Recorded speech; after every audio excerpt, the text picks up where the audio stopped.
for coming, by the way. Yeah.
Busy night at Pucks versus Poms.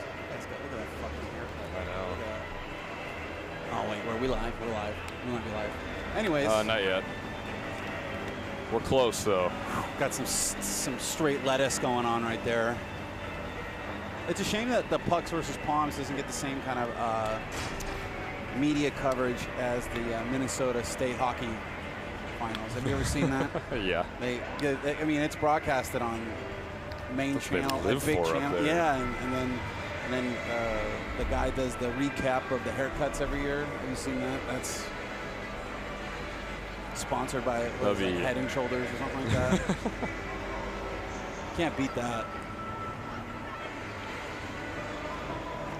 You know what really is going to bother you as you get older is when you look over at the parents and they get closer to your age.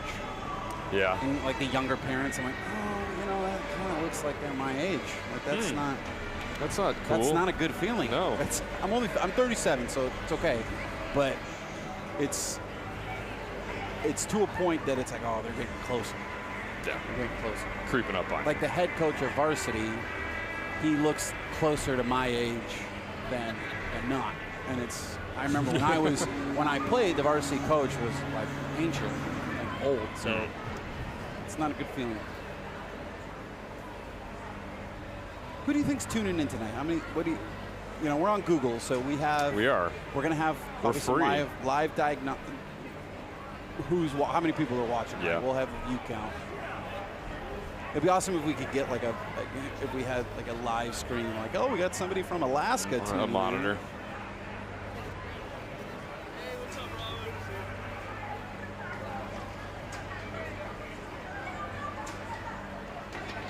You know what? I think somebody I used to play with is here.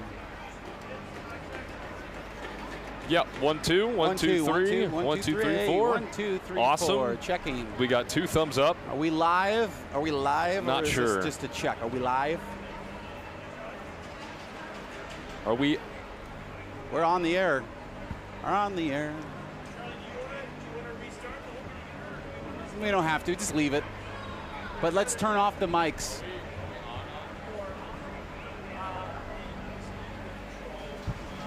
Yeah, we're gonna mute. Let's mute the mics.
Well, welcome to Lake Forest College here in Lake Forest, Illinois for the annual Pucks and Poms event tonight. It features the Lake Forest Scouts and the Carmel Corsairs. Well, Connor Clark, so glad to join you here tonight from Lake Forest College. I'm joined by head coach Steve Sarauer. Steve, thank you so much for joining us here on the program tonight. Get to talk some hockey, get to watch some hockey, and support a great cause as well, and what is a phenomenal event each year. Yeah, absolutely. This is an event that's been going on for numerous years. This is my 6th year here in the program. And every year this event gets bigger and bigger, and we raise gets more money for Glass every year, and it's fantastic. We fill this place every year. It's great. There's food. There's stuff to do. It's fantastic. We're going to have sled hockey races in the varsity gold game, so it's going to be super interesting. Now Lake Forest and Carmel meeting here. This is the JV gold game. The varsity gold game will follow this game as well. We'll have both of those games for you right here on YouTube here from Lake Forest College. And this is a game where, well, it looks like Lake Forest, is based off the numbers, is having a pretty good year. A lot of goal scoring, a very heavy offensive team as well. And they're going to try and keep that rolling here against Carmel. And they've won their last 6 games coming into tonight. So playing with a lot of confidence as of late. Yeah, absolutely. They've been scoring a lot of goals. It's great to see. They're doing really well in the SHL, the Scholastic Hockey League. This is our 2nd season in the league. It's an invite-only league. It's probably the best high school league in the state. And last year these guys finished, I believe, 2nd or 3rd as well. And they had a fantastic season. So we are hoping for more. This is the future right here. It is a really good league top to bottom, and you have a lot of teams from either around the North Shore area or kind of northern western suburbs as well, Carmel being one of them out of Mundelein. And just kind of talk about the league real quick in general, the strength from top to bottom. I know you just kind of referenced it. Yeah, everybody's pretty actually locally based on the North Shore here. We don't drive very far. The teams here are just kind of unbelievable. And it's the state championship has been won by a team in the SHL and varsity division for the past 15 years. Well, we're going to step aside here for just a moment. National anthem coming up, and then we'll have puck drop in the first 15 minutes from Lake Forest College. It's Lake Forest and Carmel here from the Pucks and Poms event in Lake Forest, Illinois.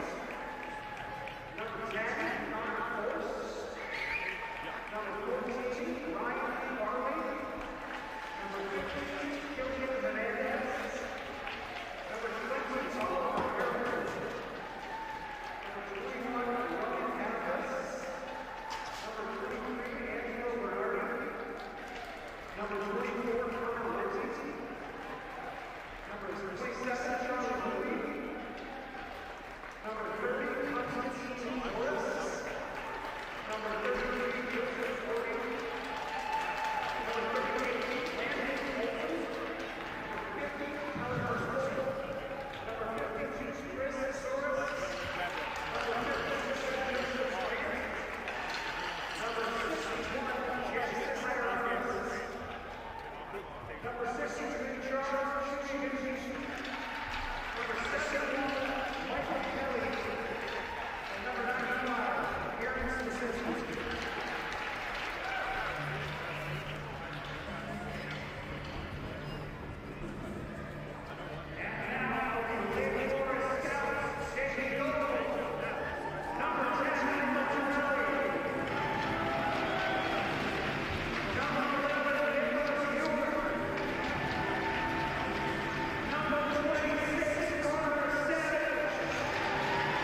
Just moments away from puck drop here at Lake Forest College between the Carmel Corsairs and Lake Forest Scouts in the annual Pucks and Poms event. The Scouts winners of their last 6 games. Carmel coming in on a 2-game losing streak, so both teams kind of going in opposite directions right now. We hinted at it in the pregame open, and this Lake Forest team, very high-powered offensively. They scored just shy of 4 goals a game, and they've scored over 5 times in 9 different games. I mean, just kind of talk about this offense and how it's been able to have such production throughout the season. Yeah, these kids have phenomenal skill. They're able to control the puck, which is huge. They're not just throwing it away. They're trying to make plays, and they're doing it consistently, which is great to see. We also have fantastic goaltending on this team. Marsh here and Robert Krebs, they're fantastic. Either one in the net, it doesn't matter. They're not letting much in.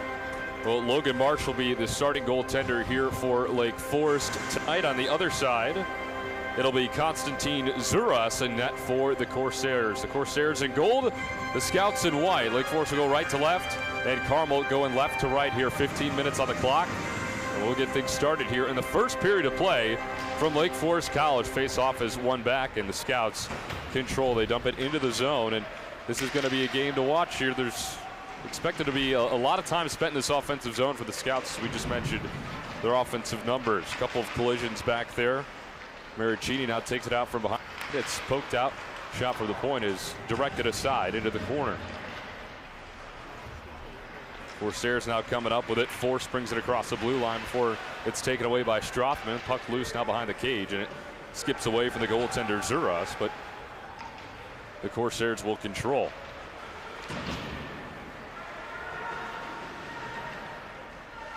Scouts looking to make something happen here in the offensive zone. That was a great change there.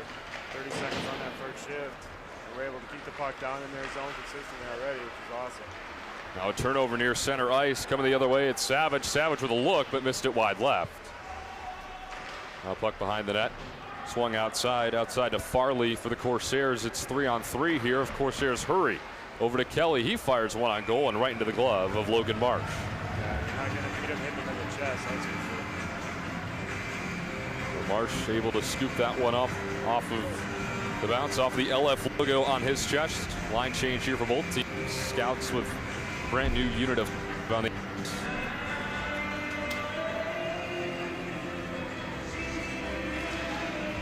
face off right into the sideboards and controlled by the Scouts. Altunian with it momentarily, lost it near the blue line.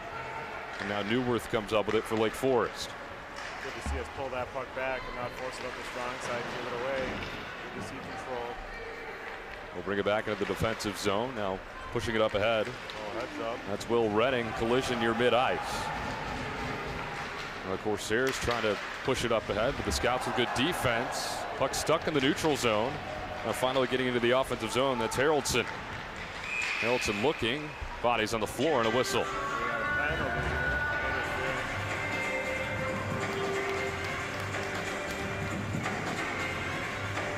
The interference call, 2 minutes coming up. And looks like they're going to get it on number 53, Will Redding. So he will go to the box for 2 minutes. First power play of the night, 13-17 left to go in the first period. No score from Lake Forest College.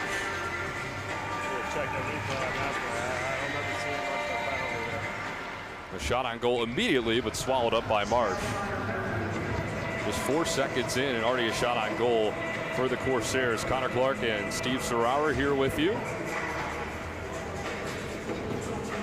This is game 2 of 4 in total tonight. We saw the JV Blue in action, and they tied 1-1 just before this game. Now this puck is cleared out of the Scouts.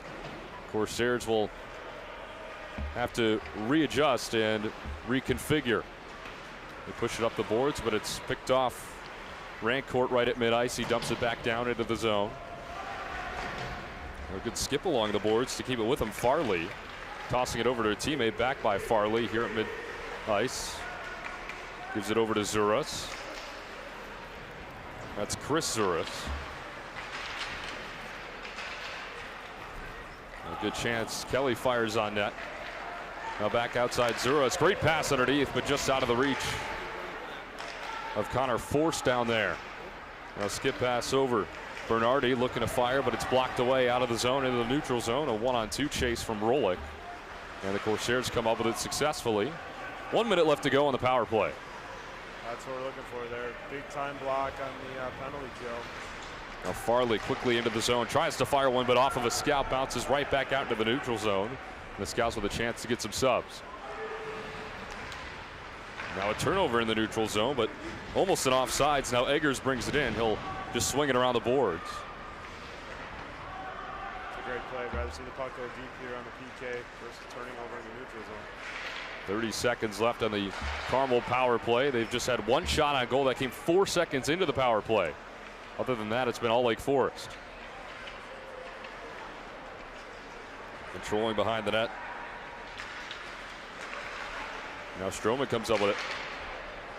Strothman across the blue line, fires, but that one's deflected high into the netting. And that will stop the clock at 11:26, 9 seconds left to go in the Carmel power play. No score. Scouts on top of the shot battle early, 2-1. See if we can get a face-off win here and maintain control for this 9 seconds to stay in the offensive zone. Maricini takes the face-off for the Scouts. It's controlled by the Corsairs. Michael Kelly comes up with it. Swings it around the boards. That's Bernardi. And the penalty kill is successful for Lake Forest. Puck back into the neutral zone. Corsairs looking to capitalize up ahead. Hernandez swings it around the boards. Beating him to the spot. That's Torelli. Move that puck there. We'll scrum with it. Centering pass and just off the mark. Hernandez fired it wide after a couple of deflections. Carmel able to keep it in the zone. Now Maricini back with it, swings it around the back of the net over to Wyatt Nelson. Well, we got lucky there. That should still be icing. It was tipped on our side of the red line going down. Kelly with it for Carmel behind the cage. Backhand pass, but it gets away. Now here's Savage, tried to feed it back underneath to Lou. Lou trying to lay the hurt, but came up empty, and the puck's still loose now up the near side. Poking it ahead, that's Farley. Tried to get around a couple of Scouts, but somehow got it back into the offensive zone. Shot deflected, picked up, and now a loose puck in front, still loose, and it travels just wide to the right. Good pickup there coming down the middle. We had guys covered, sticks up. That's great. No rebounds, no good shots, no good opportunities. Scouts able to get a line change here with the clear. Now whiff for the puck, and the Scouts almost were able to get an offensive opportunity, but a penalty coming up here, I believe. Offsides. Goldman jumped in there a little early. I saw Milliman lay the hurt on somebody, and That's common. Milliman's a big hitter. We got Preston always trying to hit somebody.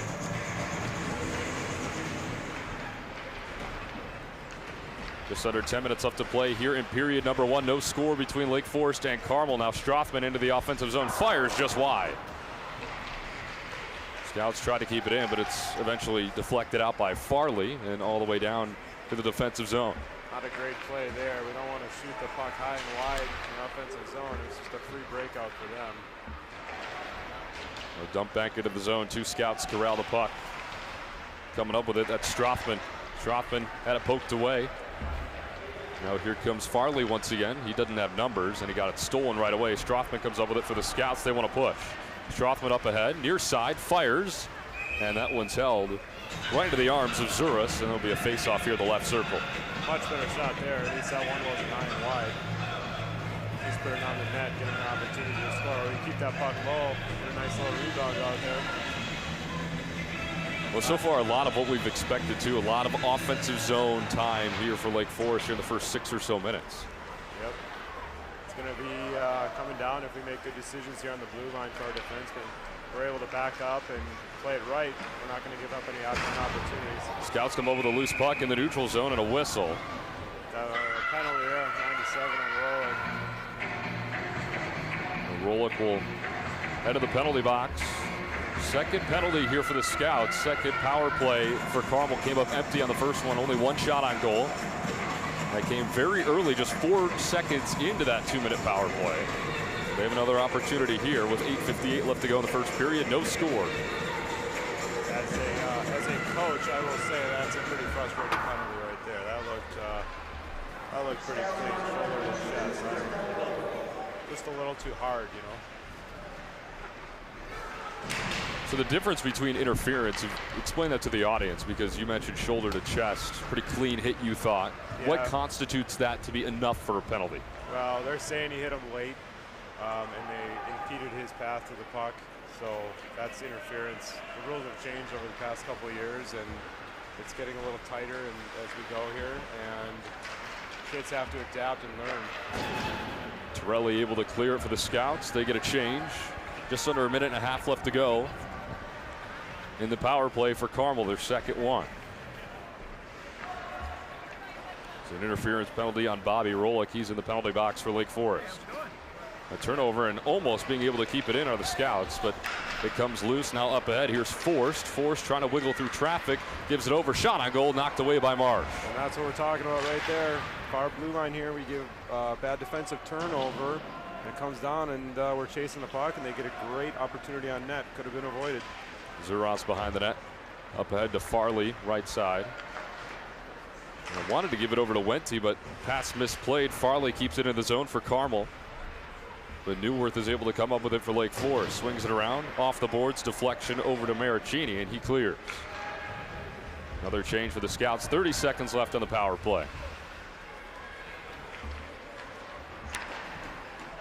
Wente misplayed the pass. It's all the way down, and it will be an icing for the Scouts. So with 20 seconds left in the power play, maybe a chance to try and string together a little shorthanded possession here, try and kill off the rest of this penalty.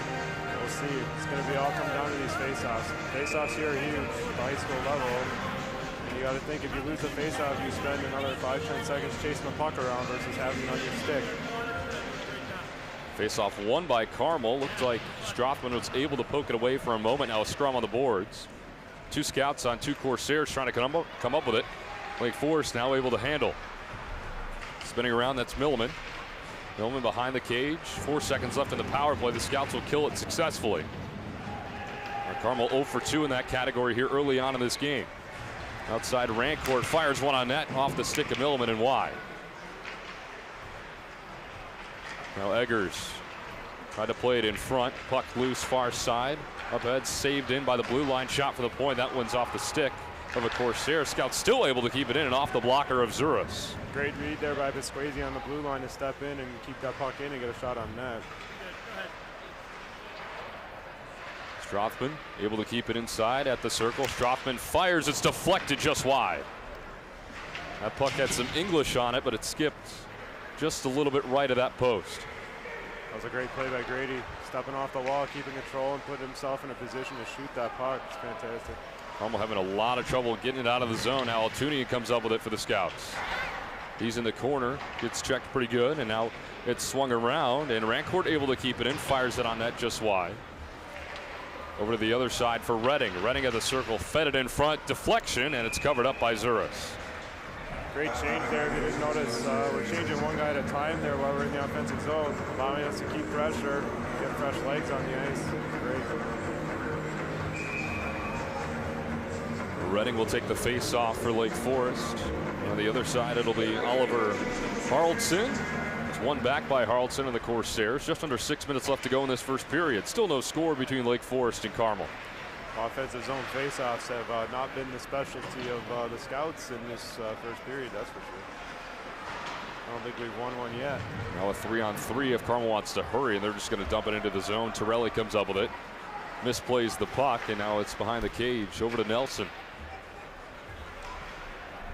Nelson along the boards, try to feed it up front, and now here come the Scouts on a break. Redding leads the charge, feeds it up front to Altunia, but he had it poked away. And puck cleared back into the neutral zone.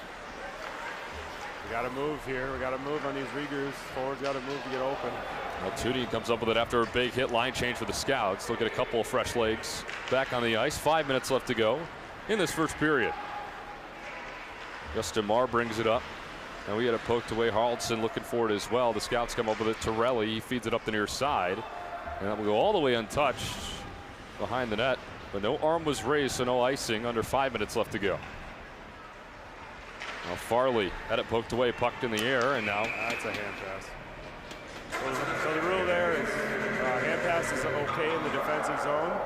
However, if you make a hand pass and your teammate catches the pass in the neutral zone, then it's a whistle. That is not allowed. Another face-off in the offensive zone. Doesn't go the Scouts' way. Got to give credit to Carmel here early on. They've been doing a really nice job of controlling those. And you notice every time we lose a draw, they have an opportunity to get out of their zone quite easily. A turnover in the neutral zone. Farley up ahead. He's got 2 scouts on him, and it will go right to the stick of Neuwirth. One of our main focuses here is to minimize neutral zone turnovers. And we've seen a couple of those here. We're getting lucky with. Oh, puck loose in front, still loose, and it's in. A turnover right in front of the net leads to this first goal of the game for the Scouts. Carter Savage puts it in, and it's 1-0 Lake Forest. Great pressure there to force the turnover and stay with the puck. So Savage opens the scoring. You mentioned good pressure up front. The puck was loose. It was almost kind of sticking to Konstantin Zuris's left pad. And the Scouts able to knock it in. It's 1-0 with 4:10 left to go in the first period. Good to see us going to the net there, even after the pressure. Going to the net in front, you're going to score a lot of goals. You're going to get rewarded by going to that area. Wente in the corner. He turns it over. Onto the stick of Lou. He had it poked away, and now the Scouts control in the neutral zone. Scouts could have had numbers, but pushing it up ahead. Here's Maricini. He goes ahead. It's 1-on-2, and he gets it blocked. We'd like to see that come around the net and control that puck. He had no help there. Keep control, come around, wait for your teammates off the change.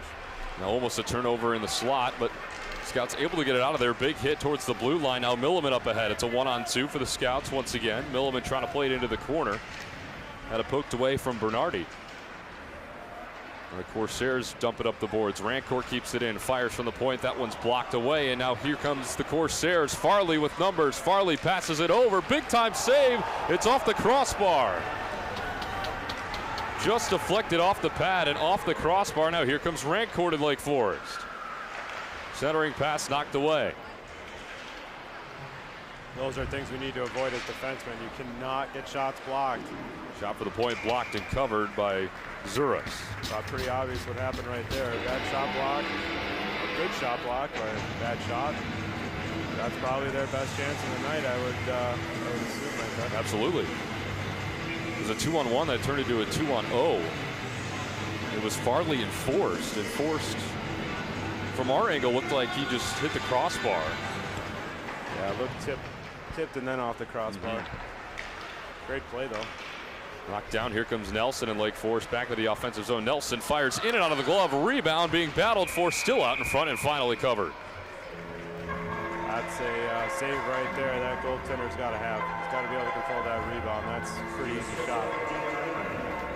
Good to see us though. Pressure in the net, going to the net hard. Zuras had it popped right out of his glove. It was loose in front, but luckily for Carmel, able to cover. Now Nelson at the blue line. Nelson with a couple of spaces of real estate, but couldn't get the shot through. He hangs onto the puck too long. You turn and hang onto the puck, you allow everybody to get in those lanes, and you're never going to get it through. You got to get rid of it quick. Scouts trying to play it out of the defensive zone, and they do. Bernardi comes up with it. Just under 2.5 minutes left to play here in the first period. Scouts up 1-0. Got a gap up there. There's no reason why it should be a 1-on-5, and we're letting the guy skate around with the puck. Behind the net, Torelli comes up with it. Passes it up ahead. That's Savage. Savage dumps it in. Bernardi comes up with it. A nice move at center ice, but played right into the hands of Nicholas Neuwirth. And Maricini turned it over right across the blue line.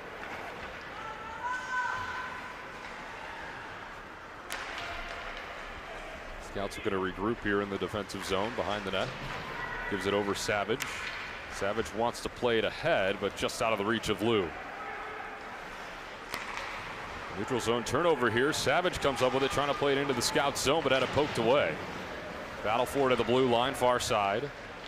Gotta be careful here. We got everybody along the wall. Puck still along the wall. Now finally popped out. Bernardi comes up with it for the Corsairs. Now a tie-up.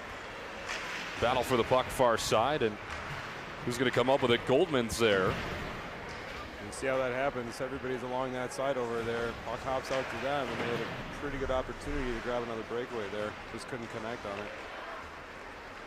Carmel trying to set up a possession underneath. 1 minute to play. Kelly lets it rip, but he got decked right as he fired the shot. Preston may look little, but he throws his body around pretty well. Another big hit behind the net. Lou getting in on the action. 40 seconds left. I love when my points are proven. There you go. Back-to-back big hits for the Scouts, and then that one's just going to be covered up by Marsh. Preston's a good little player. He works hard, he blocks shots, he plays physical. It's really good to see. He's got a great shot, too. Kelly and Newworth exchanging pleasantries here on the near side. Yeah, they're just talking about what they're going to do tonight. Post-game plans, of course. Yeah, they're all going to go hang out. Face off one momentarily by the Scouts. The centering pass travels just wide. Force wasn't able to gather it. Nice play there by Carmel on the face-off. We gotta watch out back door. Everybody's watching the puck and not the open man. It's loose at the blue line. Strothman battling for it. Now he comes out of the double team with it. Strothman spins, looking, had it poked away from Farley. That's lucky right there. Now Kelly with it. Swings it around. 3 seconds left in the period, and that will bring us to the end of the first 15 minutes of play. Lake Forest strikes first thanks to Carter Savage, and they lead it 1-0 over the Carmel Corsairs after one period. We'll take a quick break, be right back here for the Pucks and Poms event here from Lake Forest College.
After one period of play, it's Lake Forest 1 and Carmel nothing. Charlie Savage with the lone goal, or excuse me, Carter Savage with the lone goal for either team here thus far through 15 minutes. I'm with Charlie Elves. Now. Charlie Elves, not Charlie Savage. Yes. Charlie Elves. Charlie Elves. Now we have a Lake Forest alumni party up here. Connor Clark and Charlie Elves. Not only just a hockey alumni, I was formerly on the Scout hockey program from 2000 to 2003, but also New Media alumni. There you go. And both of us. Steve Douglas of New Media brought us back to come do Pucks and Poms. It was great of the varsity coach to join us in the first period, but I'll be taking over color commentary duties from here on to the varsity game. Should be a fun time. Here we go in the second period. Scouts going left to right. Carmel going right to left here. 1-0 Lake Forest after 15 minutes. Scouts dump it down into the zone off the stick of Nelson behind the net. Zuras has it, now gives it over. Big time hit, wraparound attempt, no good. Puck still loose in front. And now Farley comes up with it. Corsairs have numbers if they hurry. Farley through the defense and he scores. What a shot. Ryan Farley goes up a right-hand corner and we're tied at 1. I tell you what, the Scouts are picking up the physical pace of this game. But Carmel is definitely coming back and hitting some big-time shots. That's the third time this game that the Carmel Corsairs have gone top shelf. This time they've been finally connected. They finally connected with it with the first goal of the game. But they're definitely going for that in the first period as well. 26 seconds into the second period, Carmel strikes back. It's 1-1. I want to see number 48 here, Lou. I think they're putting him on the ice right now to pick up the physical pace of this game. We saw that a lot late in that first period, as you mentioned. Ryan Farley picks up the goal, and we're level at 1 apiece. Back deep into the Scout zone. Puck still loose right, almost had it. The Scouts come up with it. Maricini with it, dumps it up ahead. Goldman couldn't quite get there. Now Luby behind the net, battling with it for Goldman. Now Goldman eventually comes up with it, tries to fire it in front to Lou, but it's swung around the boards. Newworth tried to cut it off, and he does. You saw Lou lining him up there behind the net right there, but obviously he got rid of the puck. That's where the physical presence has taken over this game. He's definitely made his presence known on the ice right now. Maricini fires it out from behind the net. Newworth up ahead. That's Savage. Now Goldman a scrum for it. Now Carmel comes up with it. That's Haraldson. Spins around, tried to center it to Marr, but that one's knocked down. Kept into the zone by Bernardi. Now here we are near side. Smokzinski still with it behind the net. Smokzinski fires, and it's off the blocker. Scouts keep getting caught.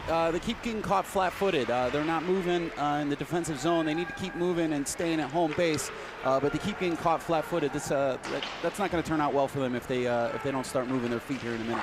Bernardi's shot was tipped wide, and now the Scouts are able to get it out of the defensive zone.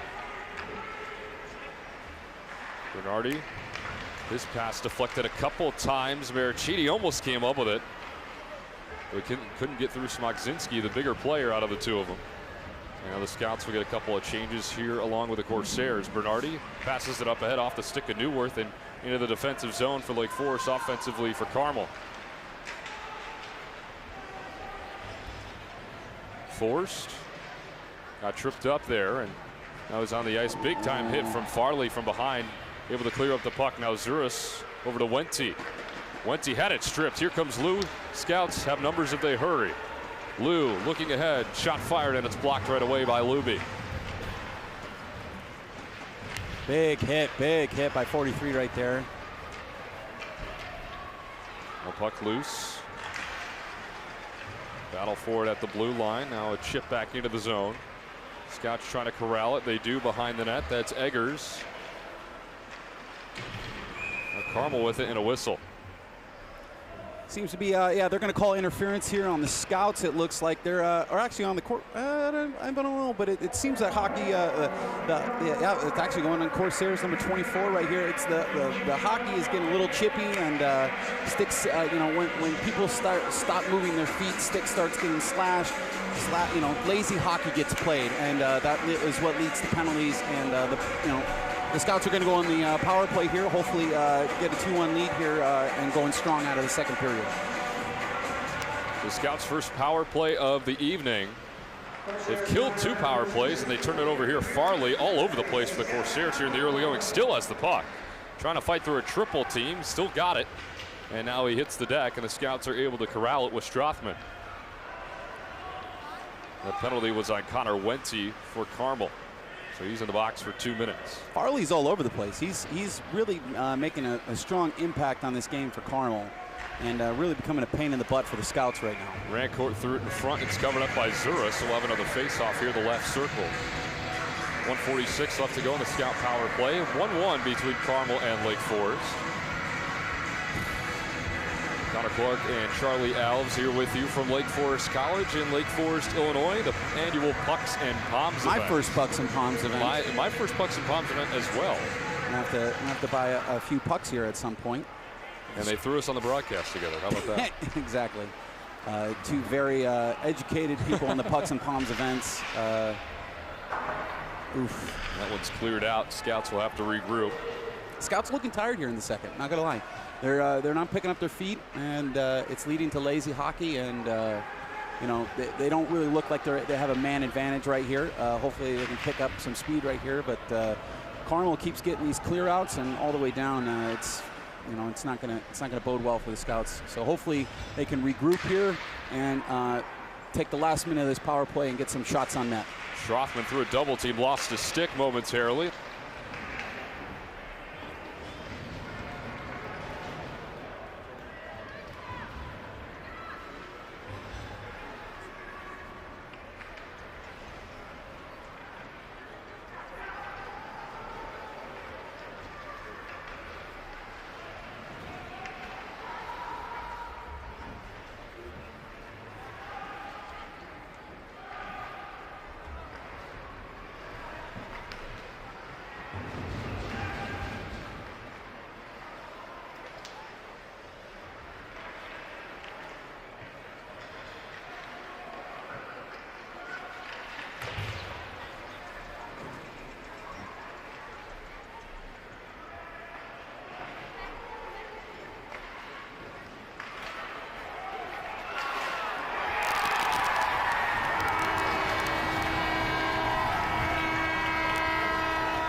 Pokes it away, scouts with numbers, it's a 3-on-1. Lou looking for it, gives it over, Maricini, shot just wide.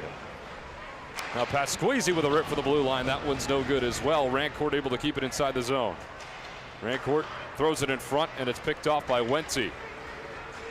Big time defensive stand from Carmel after the Scouts had a 3-on-1 break, and an icing is called.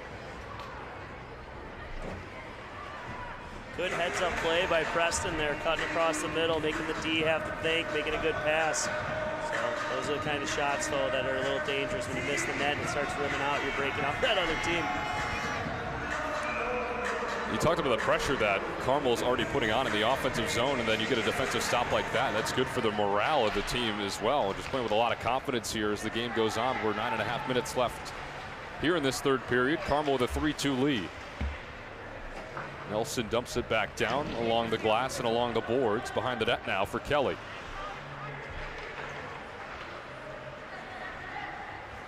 Carmel looking to push. Dumps it inside. And now an icing is called. Tried to get Haroldson all the way down there, but the Scouts catch a break and we'll have another face-off in the offensive zone. Made a great point about the momentum here. I think Carmel definitely has it. The only thing I could say, just from experience, one big hit, one good pass, one good shot on that could change a lot of things here. They got to clean up the defensive zone. It is weak right now in Lake Forest. Marr with it. Swings it around for Kelly. Kelly tried to play it in front of Altudian, knocks it down, keeps it in the zone momentarily, just squeaks out of the blue line, scrum forward on the near boards. Now the puck up ahead. Here comes Wright. Wright centering pass, but just out of the mark, or out of the reach rather, of Haroldson. Kelly in a scrum with it. Now Haroldson and a delayed penalty coming up. And there it is. As soon as the white jersey touched it. And who will they get it on? I believe it's going to be on Wyatt. Wyatt Nelson came in as a third man into that pile, made a hit. Unfortunately, it's new rule. We can't put third man in. You're going to be getting a penalty on that. It was a good first hit. I believe Michael Torelli made the first hit, separated the man from the puck. We just need to pick up the puck rather than lay another hit. This is power play number 4 for the Corsairs. They're 0 for 3 tonight. Scouts did a nice job on the PK. A shot in front, that one's wide. Battle for it. Farley underneath. Now it's cleared out momentarily. Juve Vinci fires it in front. Farley there, the rebound is in. There were a couple of gold jerseys, but nonetheless it found the back of the net. Carmel with a 2-goal lead. It's 4-2. It's a really heads-up play by Juve Vinci there. Found a lane, didn't have to be a hard shot, didn't have to go bar down. All he did was put it on net. And once again, Farley all over the puck here. Get ready for the pushback here. I know Coach Mike, I know he's going to be pushing on these guys to start pushing the pace a little bit now. We'll see a little bit more jump out of here. A 4-2 advantage with 8:20 left to go in the game now for Carmel. They're going to officially give the goal to number 10, Connor Forst, his first of the night. He was right there with Farley as well. Farley just inches away from the hat trick, but I think Forst told him, hey, I got to get mine before you get your third one. Give me some of the fame. Another good opportunity, and they take advantage. And that was reminiscent of both Scouts' goals. Just a lot of chaos in front. They're able to find an open space. Taking advantage of the power play there. They said it starts with a great shot, though. Savage with it up ahead. Poked away momentarily by Maricini. Now he's got it behind the net. Maricini centering pass, puck loose, and it's picked up by Carmel momentarily. And now over for Lou behind the net. Lou, there's a stick on the ground as well. He lost his stick. Now he's just playing with physicality. No stick in hand, but still getting into the scrum. Finally picks it up in front of the crease. Now Rancourt fires it in front, missed it wide right. Scouts keep it in the zone, puck loose. And now Smokzinski comes up with it. And they'll have to reset in the neutral zone. Rancourt tried to center it over there. Hernandez broke it up momentarily. Rancourt got it back. Savage tips it over. Back to Pasquesi. Now Rancourt back to Savage. He's got room to operate. Savage fires one, but it's blocked immediately. Bernardi with a nice defensive play. Now Carmel will get a change. Maricini fires. That one's about eye height and covered up nicely by Zuras. He's been really stout ever since early in that second period. I think the difference here is Lake Forest is taking shots from far out, not getting a lot of traffic in front of the net. They got to start finding little dirty areas around here. 25 shots on net for Lake Forest to just 14 for Carmel. Yet it's a 2-goal lead for the Corsairs. Deflection in front results in a puck behind the net. Torelli with it at the blue line, fires it. That one's blocked in front. Here comes Marr and the Corsairs. If they hurry, they have numbers. Marr will just dump it into the zone and try and reset. And a delayed icing will be called. So the Scouts catch a break there.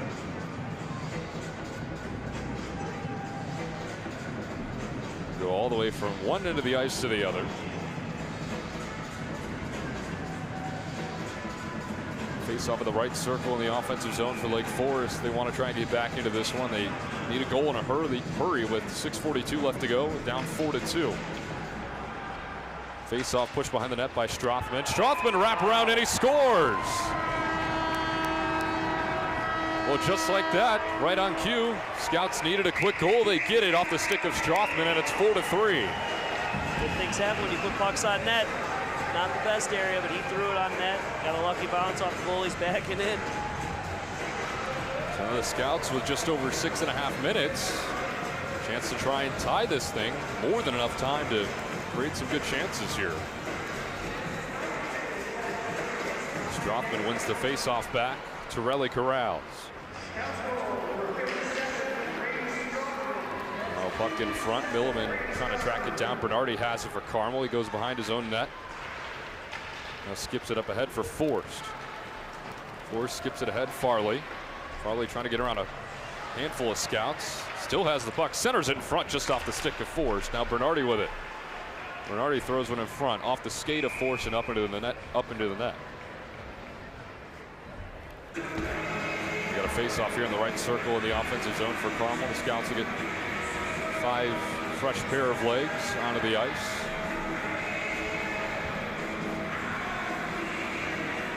The Wentzy and Redding on the face-off, and Redding wins it back for the Scouts.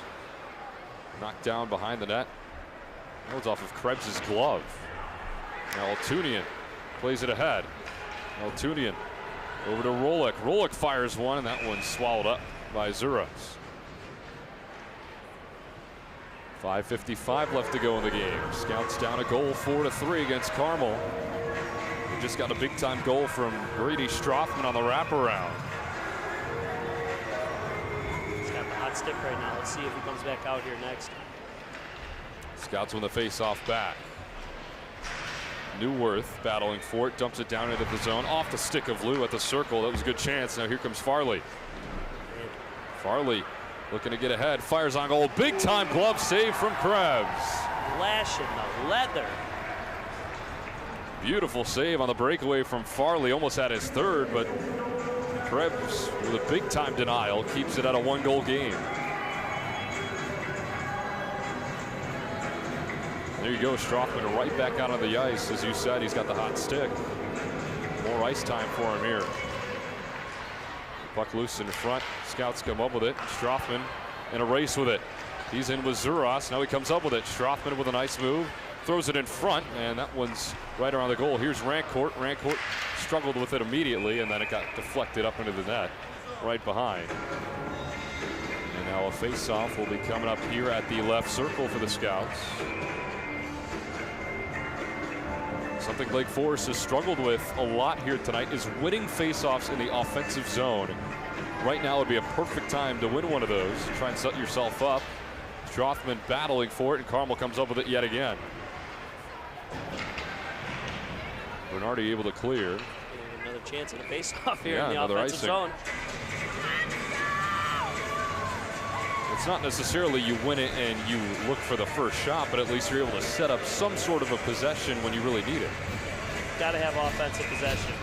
That's the problem. I think when we were down by 2 a couple minutes ago, it was just one and done. One shot. Carmel's taking that puck out of the zone. There you go. There's a win. Shot on goal and right into the glove of Zuras, and we'll get a third opportunity. Let's see if we can go 2 for 3. 5:09 left to go in the game. 4-3 lead for Carmel over Lake Forest. Maricini wins it back. Another shot for the point deflected. Now Pasquesi had to carry him off his skate. Battling with it with 2 gold jerseys. Now dumps it back into the zone. Lou had it poked away.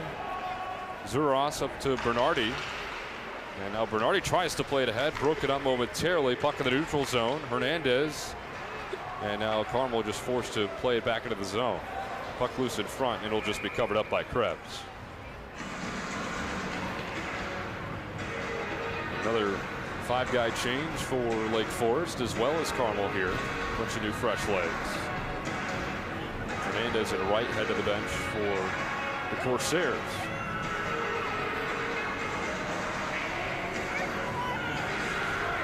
Face-off one back by Carmel, but controlled by Rolick and the Scouts rather quickly. All the way back into the offensive zone for Lake Forest. Puck stuck in that corner. Now centering pass in front. Rolick shoots and he scores!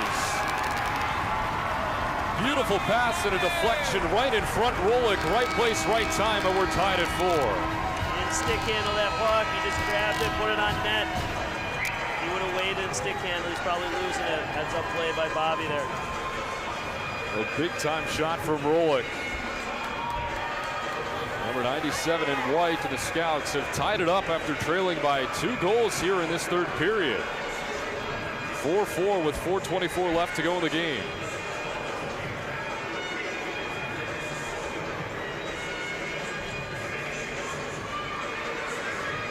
Talked about momentum in favor of Carmel. Well, it's certainly switched right back into the favor of the guys in blue and gold. Nelson with it. Excuse me, that's Lou. He fires one on net, blocked the side. Nelson now at the point. Nelson fires, deflection in front, just wide. Now the Scouts having to play defense again. Here's Farley, and they're able to poke it away from him that time. Maricini over to Lou. Lou got tied up with Wente right near the logo. Now Lou's still with it. And now the Scouts not offside. Savage feeds it over Maricini. He fires it into the glove of Zuras. Another great opportunity for the Scouts. Starting to see a little bit more traffic in front of the net. Lake Forest D, they're getting the puck. Starting to get forwards in front of the net a couple more times. Tips. Now, like you talked about, I think Carmel saw the momentum shifting big time. They called that timeout. Timeout. 4-4 between Lake Forest and Carmel. We've got a really good one here in game 2 of 4 of Pucks and Poms here at Lake Forest College. 3:43 left to go in the game. Scouts trailed 4-2 in this period. But then a couple of big-time goals for the Scouts recently coming from Bobby Rolick. He tied it up. And now we are all level. The Scouts are doubling up Carmel in shots. So you felt like at some point the pucks are going to start finding the back of the net, and they certainly have here in the last couple of minutes. Everyone's gripping their stick a little too tight, right? A lot of energy, a lot of stuff going on in the rink right now. Like we talked about, though, you calm down. Once you get that first one, everything starts coming. Seems like the Scouts have certainly grabbed momentum. Carmel takes a quick timeout. Krebs will go back into net for Lake Forest. He was having a discussion with Marsh over there on the bench. Marsh started the game for Lake Forest, but then Krebs was put in early in that second period. Both of the goalies have allowed 2 goals apiece, but Scouts offense has come to play here in the latter half of this game. So Carmel able to break out of the timeout huddle. We'll have a face-off coming up in the Lake Forest offensive zone here at the left circle.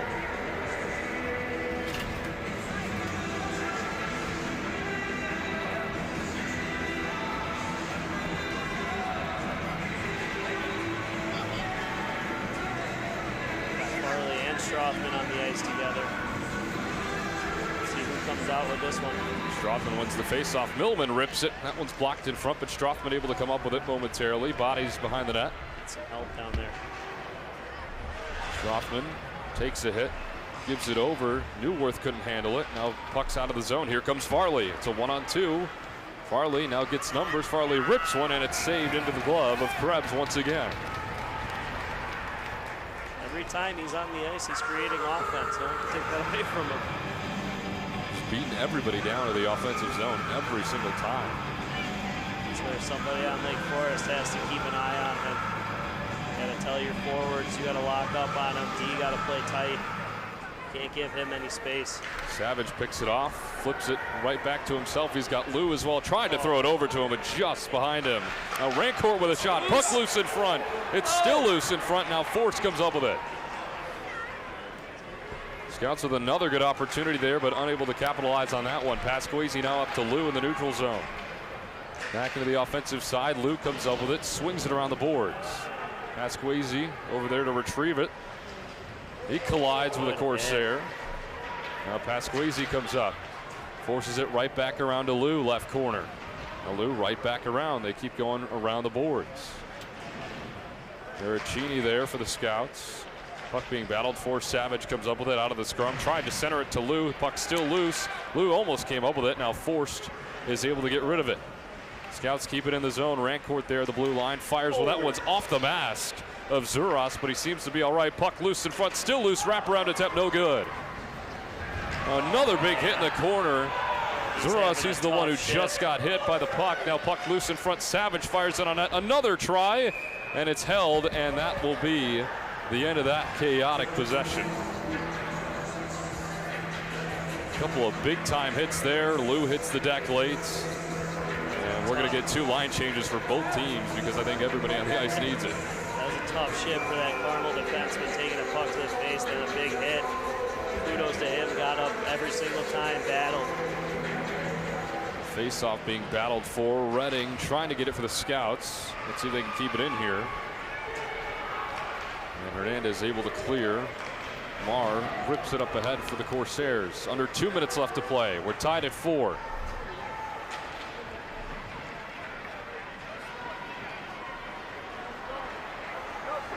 Now Strothman pushing it up ahead. He does not have numbers, doesn't care. Nice move. Strothman shoots, but just misses high. Now Torelli able to keep it in the zone. Rolick, no good. That one's blocked out in front. Nelson with it now. Nelson had his shot deflected. Puck kind of caromed right into a Carmel defender. And now Torelli with another push. Torelli got it stolen, and now the Corsairs corral it. Farley with it. Let's see what he does here. Tries to play it up the boards and unable to do so successfully. Torelli picks it off. And here comes Bernardi near side into the zone. Bernardi fires it in front, but nobody home. Skips past the stick of Torelli. Now Savage with an opportunity. Plays it up ahead to Lou. Lou tries to get around a defender inside the offensive zone for the Scouts. Now back out to the neutral zone. Carmel with a 2-on-2. Bernardi fires it on goal. That one's off the shoulder pad, still loose in front. And the Scouts able to get it back. Plays it up ahead to Lou, but it was picked off. Luby with it will fire right back into the offensive zone. We're at 40 seconds left. Lou with it, plays it over. Maricini in a scrum, dumps it off. Savage fires off the blocker into the net. Big time save from Zuras off of a great look from Savage. Pressing here now. They're starting to get the momentum and going. We got good speed going up the ice. Coach Mike giving them a timeout here. Another fantastic opportunity for the Scouts in transition. Big time timeout here, as you mentioned. Chance to draw something up here and try and win this game in the last 30 seconds. Rest up the guys that he needs to get on the ice. Put them out there for that last 30 seconds here. I wouldn't be shocked to see a nice play drawn up. I mean, you win the face-off here if you're Lake Forest. Try and set up another one of those possessions. I know time is at a premium now, but you still don't want to look for that first shot, right? I mean, the biggest thing here is, like you said, we got to win the face-off, got to gain possession. He's going to draw up something where I don't think you're seeing a shot right away. He wants to see it pass. But knowing Mike, I know he's going to also draw something up about if they lose the draw. You got to be prepared on both ends. Can't give that, because all that Carmel's going to be drawing up here is let's win the puck. I wouldn't be shocked to see them chip it off the glass, rim it around. Their objective is going to be getting the puck out. So on our end, we got to make sure we don't get possession of the puck. How do we make sure that they're not getting that puck out? And what do you draw up if that does happen? If, say, the Corsairs do win that face-off, what are you drawing up there for the Scouts? One winger's got to be going hard to that puck. We got to get a body on someone immediately. So we got to get a body, get guys off. So let's see who we put out here, Lake Forest. They got Strothman out there. They got Lou out there. Two of the guys who have caused havoc here in this in this third period. Maricini just had that great play coming up the ice too. Face off, and wins it back for the Scouts. Lou gives it over off the hand of Rancourt. Now Farley comes up with it for the Corsairs. 25 seconds. Dumps it into the zone. No icing. Behind the net now. That's Rancourt. Rancourt still with it. 16 seconds. Rancourt racing up ahead into the neutral zone. Now Rancourt had his stick blocked. Puck behind the net. 9 seconds. Puck still loose. Battle for it. Now Lou at the point. Lou's got to fire something. He gets all the way through, but off the left pad, and that will be the end. So an intense third period, but nobody able to grab that lead, and we're all tied at 4. Yeah, so now we're going to be heading to overtime. First, it's going to be a 5-minute 3-on-3. If nobody scores in that time, we're going to be going to a shootout. So that's why I wanted to come in the third period. There you go, yeah. You knew this was going to happen. Yeah. A little 3-on-3 action. Hopefully we see some speed. I'm sure you're going to be seeing plenty of Farley, plenty of Strothman. So let's see what we got here. But it's trying to see what the coaches are asking for, what they're talking about. Actually, I'm corrected. It is a 3-man shootout immediately. So I was thinking of the varsity rules. So in JV division, it goes straight to a shootout. So not that much extra hockey, but well, you'll get some one-on-O's here, maybe a couple of fancy moves. I have a feeling, and it looks like Farley's going to be the first shooter. So now the strategy is, do we want to shoot first, or do we want to make them shoot first? He's had the hot stick all night for Carmel. The home team gets to choose which team shoots first in the shootout. It's a best of 3. Trying to see what Coach Mike's looking to do here. My personal opinion, I love asking the goalie what he wants. If the goalie wants to take the shot, or he wants to see our team shoot first. Different strategies for each guy, though. It's interesting because goalie, if your team scores first, then obviously that takes a little bit of pressure off you. But if you're facing the shot first, you kind of have the opportunity to set the tone yourself with a save. 100%. My history especially, I mean, I've coached Robert for a lot of years. I know him. He loves this. He wants this. He wants to be the reason that his team gets to have a little bit less pressure on the shooters, if you will. Well, Farley and the Corsairs will take it first. Farley at mid-ice. It's him against Krebs. Farley up ahead. Farley a couple of jukes. Big time save from Krebs. Off the right pad, and the Corsairs are denied. Doing the splits. Wow, he read that like a book. So Krebs sets the tone for Lake Forest, and Nicholas Newworth will shoot first for the Scouts. It'll be him and Konstantin Zuras.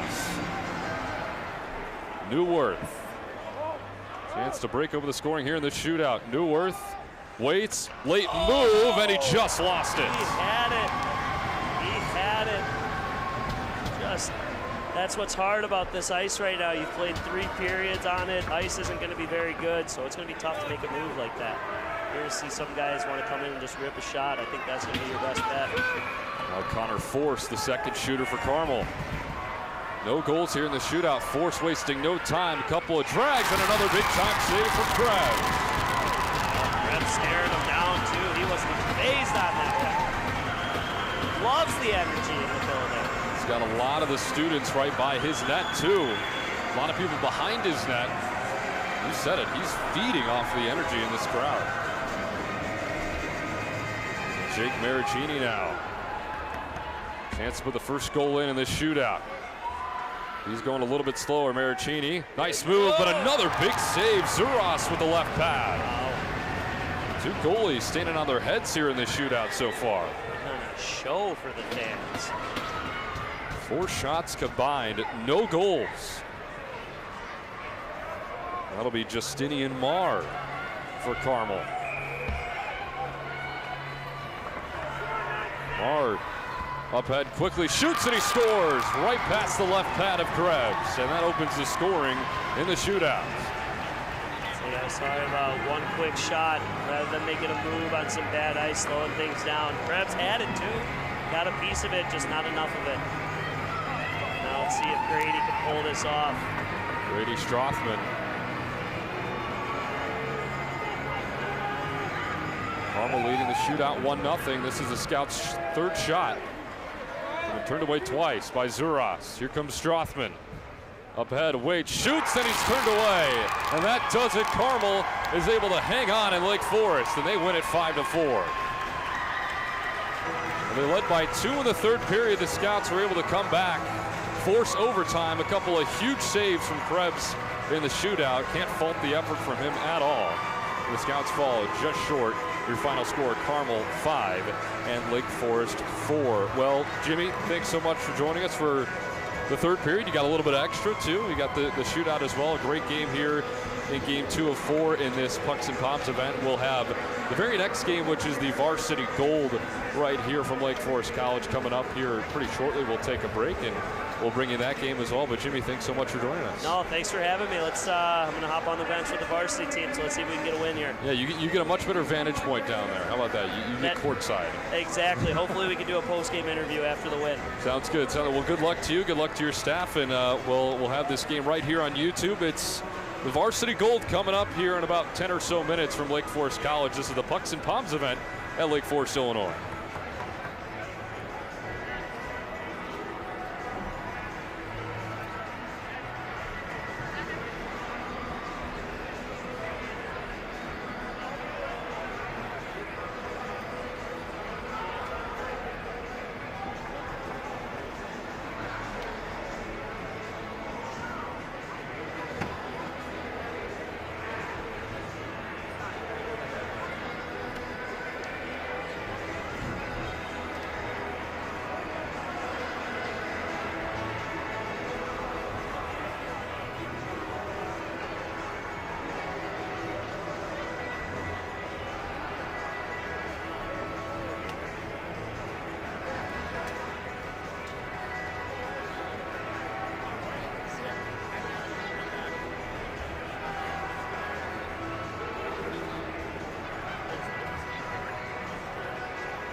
1 2 1 2 1 3 2 1 2 1 2. Check 1 2. Check in the broadcast.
Welcome to Lake Forest College here for Pucks and Poms. It's the varsity game now between the Lake Forest Scouts and the Carmel Corsairs. From Lake Forest College, Connor Clark, joined by Charlie Alves. Charlie, thanks so much for being here, first of all. Unbelievable night. This place is ready to pop. I can't believe I've been walking amongst the students. The place is going nuts. I got a fresh hot cocoa. I got a fresh slice of pizza. There you go. This place is ready to friggin' blow. Unbelievable.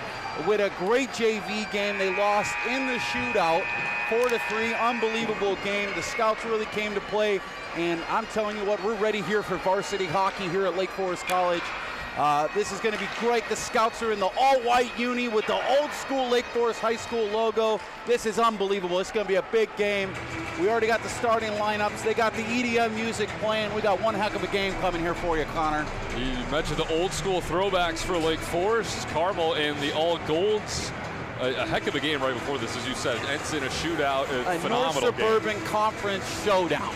100%. I used to play here for Lake Forest High School growing up 2000 to 2004, and playing Carmel is the big. This is the 176 matchup, right? These guys are straight down 176. These kids see each other on the weekend. They are going to be battling nose to nose, 100% battle down the line. This is definitely for right, you know, just all sorts of honor, right? These kids see each other all the time. Oh, yeah. You know, simple as that.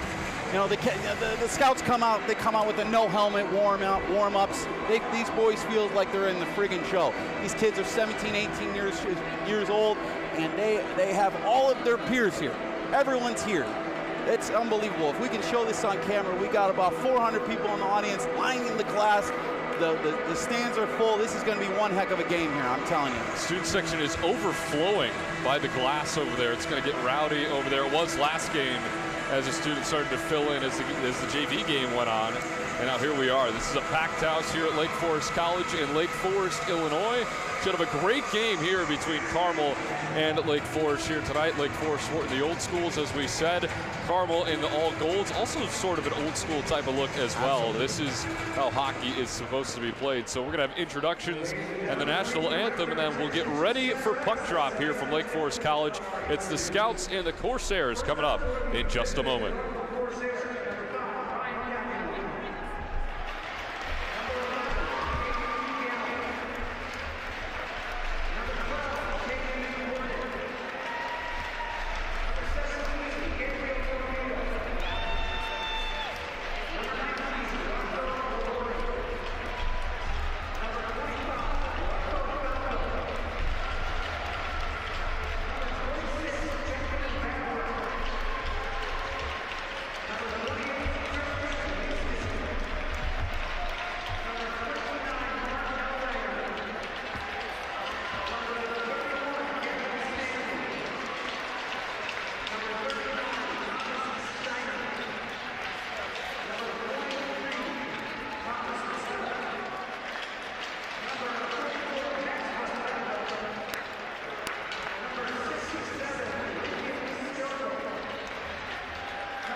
Here we are, ready to rock varsity hockey action from Lake Forest College. It's the Lake Forest Scouts and the Carmel Corsairs. Connor Clark and Charlie Alves here with you.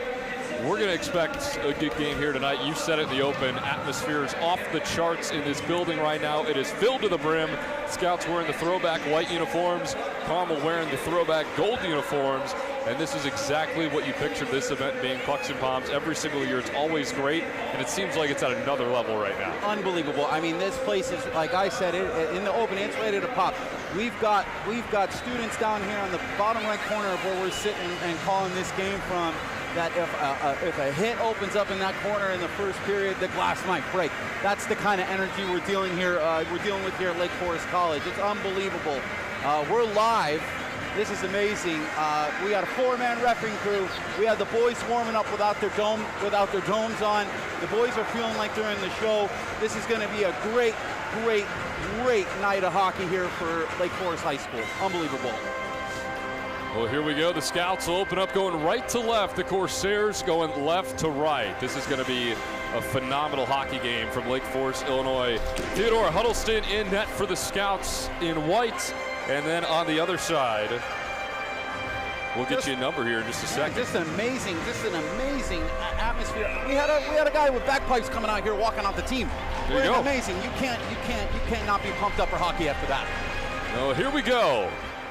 Carmel wins the face-off back, and we're underway from Lake Forest College and Lake Forest, Illinois. Scouts have it in the offensive zone. Scrum forward up the near boards. And they're able to keep it in. Marsh dumps it back in, number 49 in white. The JV gold team for Lake Forest coming off of a shootout loss. 5-4 the final score in that game. Phenomenal hockey game from start to finish. Big-time comeback for the Scouts late in that one. Here's Copalong. He swings it inside, the captain for this Carmel team. Damer with a big hit there in the middle zone right there. Starting things off physical for the Scouts. Scouts flip it ahead, arm goes up, and there will be an icing. We'll head all the way down to the other side of the ice. Carmel with a face-off in their offensive zone. I'll tell you right now, the Scouts need to focus right now on calming down, getting things settled into the game, getting things right into the routine of things, right? Calming down, taking the energy of all, the amazing Pucks and Poms event, calming down, focus, and playing their hockey game tonight. They just need to calm down and focus. Scouts with a face-off in their own zone, kicking it up ahead. And that's Tommy Swift.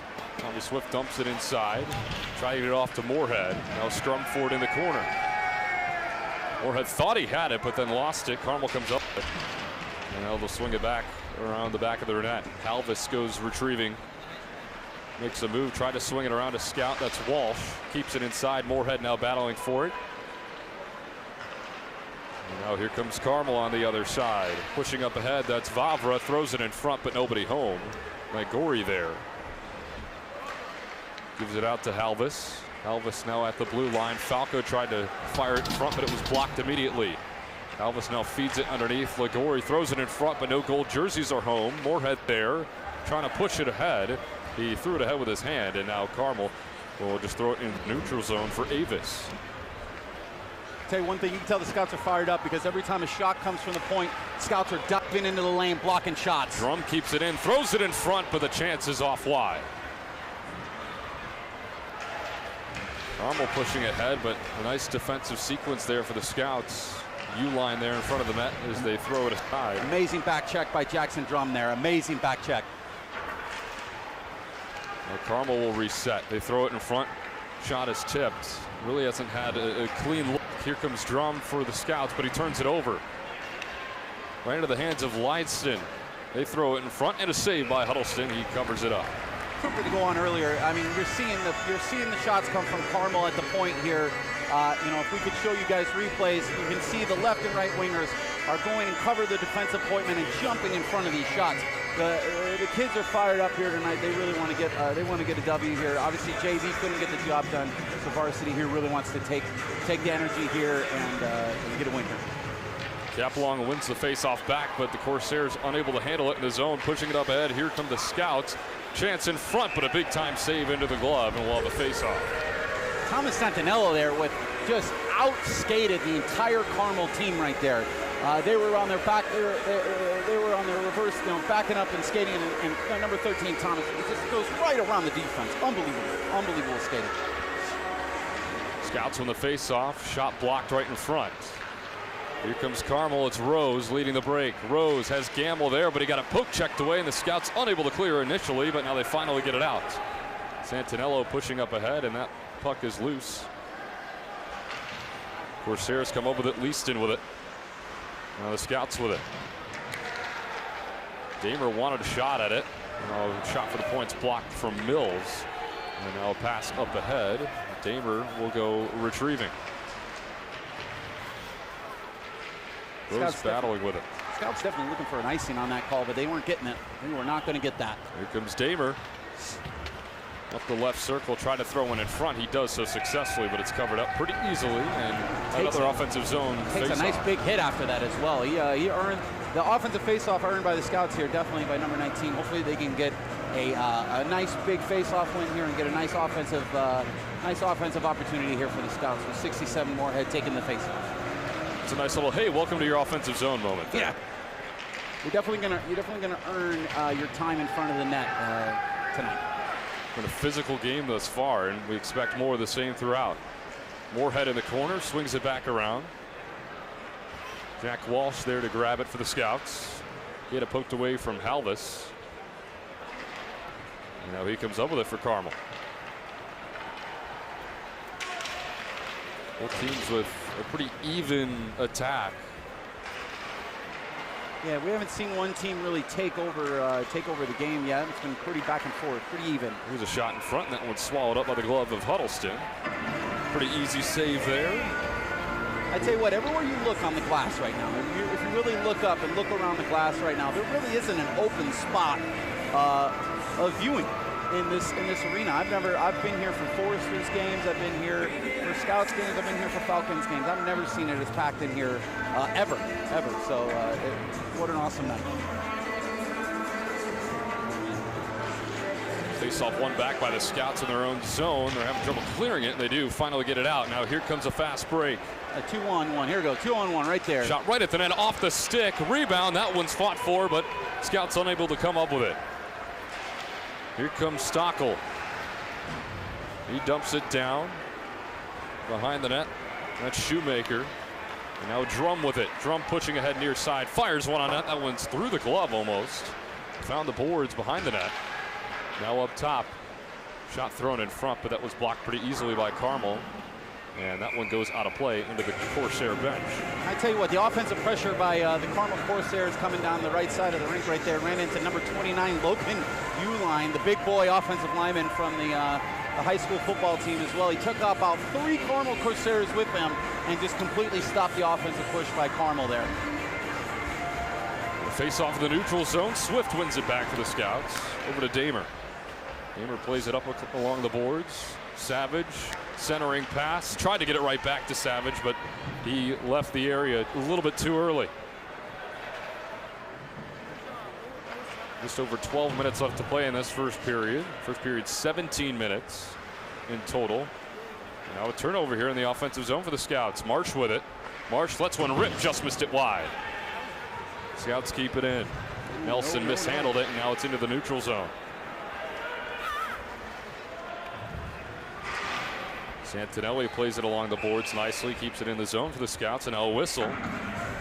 We'll see what they do here. It looks like possibly a hand pass, and the faceoff is coming outside the zone here. It'll be right in front of us here on the near side.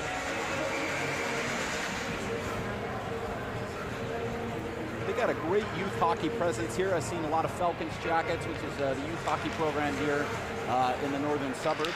Great presence here tonight. Not just high school kids that have shown up, but youth hockey programs in the area have also made a great presence tonight. Carmel wants to push. Ligori ahead. Now dumps it into the corner. That's Vavra, and now the Scouts are able to pick it off. Vavra there in the neutral zone. Now he's in the slot. Tried to get it over, and that one stolen right back by Moorhead in white, but Scouts still having trouble getting it out of the zone. Swift had to carry him off his stick. And now Preda with it. He hands it off. Moorhead gets the turnover, bangs right into the boards right in front of us, and now into the zone. Scouts don't have numbers. Scrum for it. Moorhead keeps it in, fires right off, but that one was blocked just in front of the net. Corsairs want to push, and now they'll throw it into the offensive zone. Falco goes to get a huge hit. That's a big check from behind. And a delayed penalty coming up. So the Scouts will hold it for as long as they can here. The next time. Goalie is not seeing the delayed penalty. He needs to get to the bench as soon as possible. And now it will be touched in the offensive zone with 10:42 left to go. The Scouts getting their first penalty of the game. First penalty for either team. And here comes the first power play. Falco, the guilty party. He will head to the penalty box. I did not think we'd have to be able to talk about this on air tonight, but before we went on broadcast, me and Connor here were talking about the stop signs in high school hockey. That seems like a situation that definitely could have used the stop sign to get checked from behind on the corner there. That's a dangerous play. The Carmel are going to see 2 minutes. Back in my day, that used to be a 5-minute major. Only a 2-minute minor here for Carmel, but big time hit, and Damer will set up the offense here in this power play.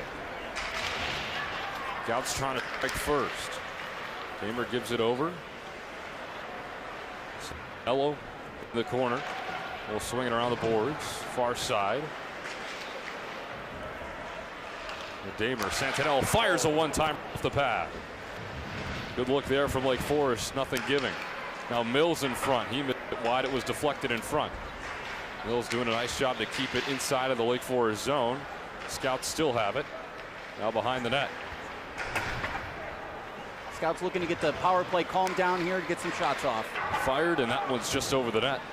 Santinello off the miss. Tried to spin around, keeping it in the zone, and it's finally brought out by the Corsairs. Damer does a nice job to keep it in the neutral zone. And now the Corsairs able to catch up to the puck, and Damer will have to reset it. Both teams get a change. 1 minute left to go in the power play. Santinello racing up the near side, lost it. And now a couple of Scouts come up with it, coming the other way. And that pass intercepted. Moorhead couldn't keep it in the zone, and Scouts will have to reset once more. Uline with the puck now. He gives it up ahead. Scrum for it right in front of the Corsair bench. 34 seconds left to go in this power play. Up ahead, one-timer, that one off the stick from Uline, and now a backhand score. How quick did that develop? There we go. He's going over to the fan section. He's got them all fired up here. Wow, look at that. I tell you what, that play started with Uline getting a shot nice and low on the ice towards the net. It was a rebound. That shot just left, and then it was put in immediately. Can you tell I like the big boys playing the point on skates? Well, that's how it should be. Exactly. You put your big boy on the point. He gets a nice, he grips it, gets a stop shot from the point, and his winger puts it in for the goal. The Scouts up 1-0 here with 9 minutes left to go in the first period. Of course, Corsairs with an opportunity. Uline picks up the assist as well on that goal. An opportunity in front, and the Scouts were able to get it out. Carlson turned it over just in front. Puck still loose, now a shot on net. That one's deflected high and into the netting. Going back to that goal, who did they credit that goal with? I didn't hear who they credited that goal. So they have number 17, but he is not on the roster that was provided. So we're trying to figure that out here. Copy that. We will work on that. Sorry if his grandparents are watching. Yes. I apologize. We can only do so much when it comes to high school sports. We're working on that, but the Scout faithful is still fired up here at the Lebanon Memorial with a 1-0 lead. I love the celebration right in front of the students. That's exactly what you got to do to get them fired up. Exactly. He knew exactly where that fan base was, and the student section went straight for it. Carmel will dump it in. Down there to get it is Camardo. Now a turnover right in front of the net, but Huddleston is able to knock it aside. Puck loose now. And a chance for Carmel. Morabito at it with the blue line. Morabito trying to keep it in, doing everything he can, but the Scouts able to knock it out. Santinello up ahead, and the Corsairs regather possession for the moment. Avis able to keep it in momentarily, but then it's finally knocked out. Santinello brings it back and he dumps it in. The Scouts get a line change. Full set of fresh legs out there for the Scouts. Full set. Now turnover. Drum causes it. Centering pass. Big time save. Good look for the Scouts, but a better defensive play. Shoemaker with it in the corner, had it poked away. Got it back on the near side of the boards, and now fires it in front.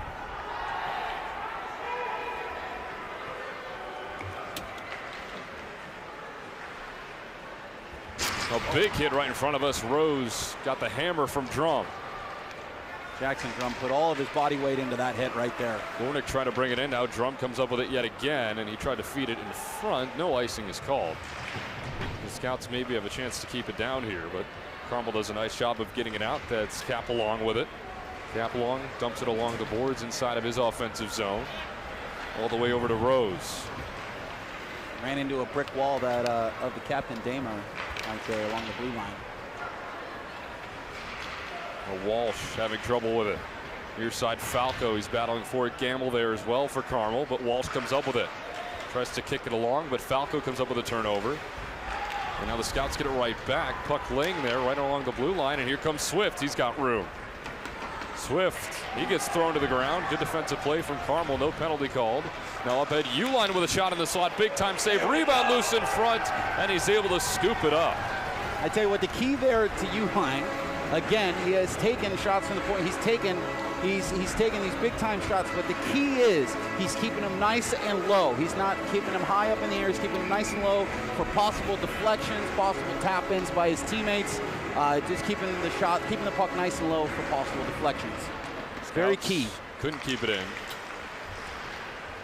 Now Swift battling for it against Vavra. 6 minutes left to go in the first period. Scouts up 1-0. Here in the varsity gold game from Lake Forest College Pucks and Poms night. Connor Clark joined by Charlie Alves here on YouTube. Live. This is a first. We're doing it live. Fully live on YouTube here.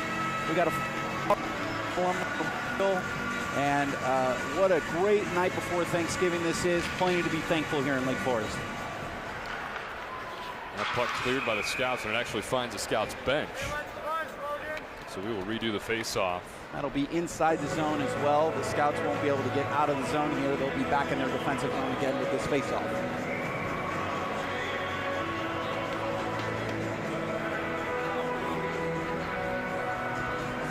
A circle, and it's won back by the Scouts back to Uline.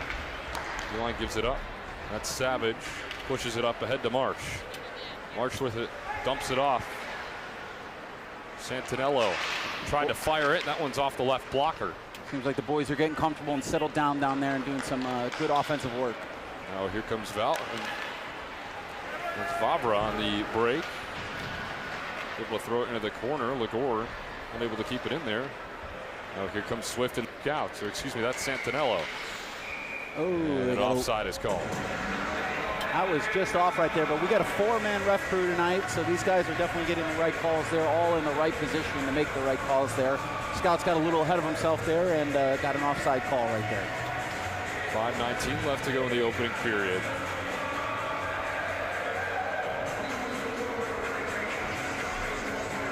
Face-off won by the Scouts. They've done that very well thus far, but Carmel able to force a turnover. Here comes Dick. Tries to throw it in front, and it's just off the stick of a teammate into the corner. He definitely got lost in his skates on that one. It's definitely a play he'd like to have back. A big hit right in front of a Shoemaker lays the wood. Shoemaker with the choo-choo train right there. 80s. We got engine 87 coming through the middle of the zone right there. He throws it on net. Now it's corralled behind the net. Carmel looking to push. Another big physicality play from Drum there in the neutral zone. Oh. Now it's been really physical here in this first period. Now Moorhead with a chance to push. Moorhead splits a double team, and it looked like he got hooked, and he did. Another penalty coming up. The Scouts will have their second power play of the first period. That's how you can tell that the Scouts are dominating Carmel physically. Carmel is making unintelligent hockey plays. They're getting caught flat-footed and they're not moving their feet. Simple as that. The Scouts are coming in, they're being physical dominating, and the Carmel Corsairs are coming in and making unintelligent hockey decisions, such as getting the hook in there because you're just getting beat to the puck. 100%. That's just how that goes. And now the Scouts are going to take a nice 2-minute power play here. Let's see if they can capitalize, try and make this a 2-0 game. They currently lead by a goal. It's 1-0. Damer along the near side. Now Vavra with it, trying to get it out, but the Scouts do a nice job keeping it inside. Scouts need to get this puck calmed down so they can get some shots on net. Now a pass over Swift there, and he's got it. Drum on the rebound, and he puts it home. The Scouts with a power play goal. It's 2-0.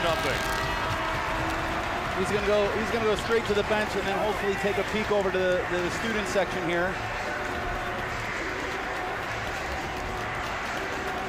Oh, you see his teammate trying to get him over there. He's going straight to the bench. The Scouts up 2-0. 4:12 left to go in the first period. Love seeing Murphy Moorhead going over there and giving a nice dap up to the captain or the goalie, letting him know, hey, we're fired up here. We're going to get you, we got your back right now. Shoemaker to Drum, the official score on the goal. Swift now pushes it inside the zone. Just under 4 minutes left to play. Scouts with a 2-0 advantage. Now Walsh with an opportunity. Had it poked away momentarily. Puck still just sitting there right in front of the net. And it's thrown on net by Swift, but just wide. Now Moorhead around the cage. Spins it back, and Carmel's got it. Scrum for it behind. Now into the corner. Ligori with it. Ligori, big hit on Moorhead near the center of the ice. Ligori lost it. Now Vavra with it. Throws it over to Leaston. Almost a turnover there, but Stokel's able to recover. Now here come the Scouts. Santinello with a nice move. He's got room to operate. He'll pull it back. Trying to look for a centering pass there. And now Carmel's able to come up with it. Ligori gets it out of the zone, trying to split a couple of Scout defenders, but unable to do so. Now here comes Savage through 3 Corsairs, but can't get through cleanly. Leister was there to shut him off. The Carmel forward picked his head up and saw Damer coming up on the blue line there, and definitely gave up the puck once he saw what was in front of him right there. A couple of shots wide for the Scouts, and now here come the Corsairs. Good opportunity for the people in goal. It's Stokel now over the blue line, throws it across, shot just over the cage. From Joshua Bross. Corsairs trying to keep it in the zone. They do successfully. Stokel now right circle, hesitates, throws it in front, didn't get through cleanly. Now outside, Prito with it. He throws it in front, shot blocked right off the knee. Here comes Santinello. He can hurry. Santinello's got it in the zone, doesn't have any reinforcements just yet, and he's forced to give it up to Bross for a line change. Avitz will just throw it back into the net. Tell you what, something that I'm seeing right here that the Scouts are doing is they're finishing their hits. This is big, and every hockey program that you're in America, once you start playing check hockey, full check hockey, every coach in America will tell you, finish your hits, and the Scouts are putting on a master class of finishing your hits. It's been all Scouts here so far in this first period, just under 2 minutes left to go here in this first period. 2-0 Lake Forest over Carmel. Camardo with it, throws it around. And now Drum racing for it off of the chip. That was from Shoemaker. Puck still being battled for in the corner. Shoemaker and a couple of other Scouts there. Drum in the mix. Now scrum for it right beside the nets. Corsairs just trying to get it out of there. Scouts harassing. Nice move there, but the Scouts still able to keep it in. This is what we like to call garbage hockey, and the Scouts are winning the garbage hockey battles. Shoemaker throws it back from the neutral zone. Now Carmel will clear. Picking up the garbage.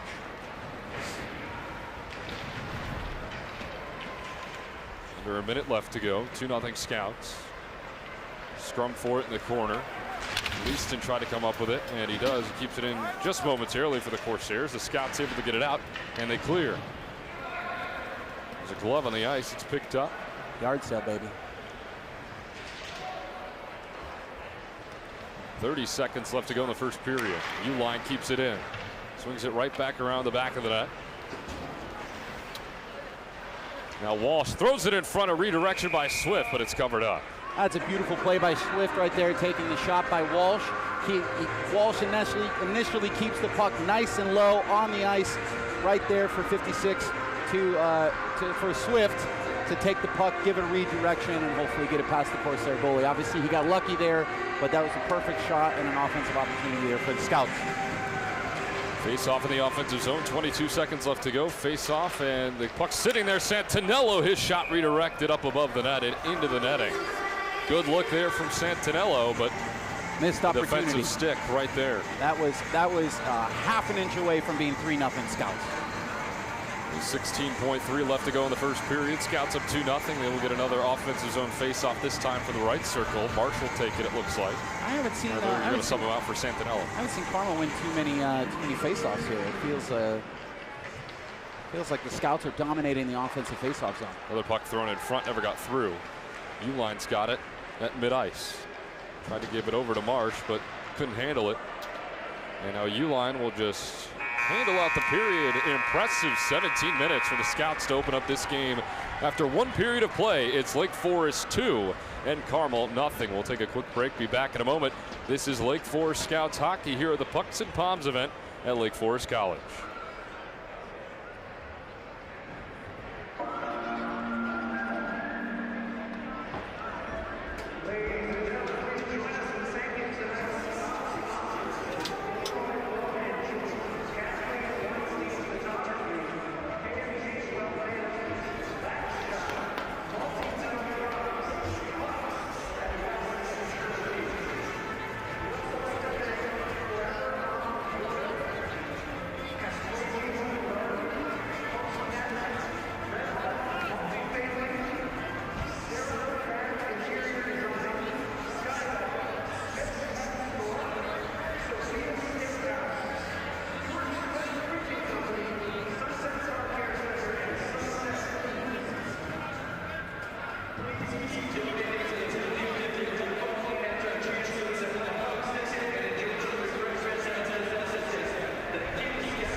Second period of play from Lake Forest College. It's all Scouts thus far. They're up 2-0 after the first period. A really dominating performance. You mentioned face-off wins, and physicality has been all Lake Forest. They're just dominating. And you know what, speaking of dominating, there's a second half of tonight that we haven't been talking about. We've been talking about the hockey. We've been talking about the guys taking a 2-0 lead. Let's talk about the Lake Forest Pom team being nationally ranked. One of the best dance programs in America. They're going to perform in the second intermission, and I am psyched.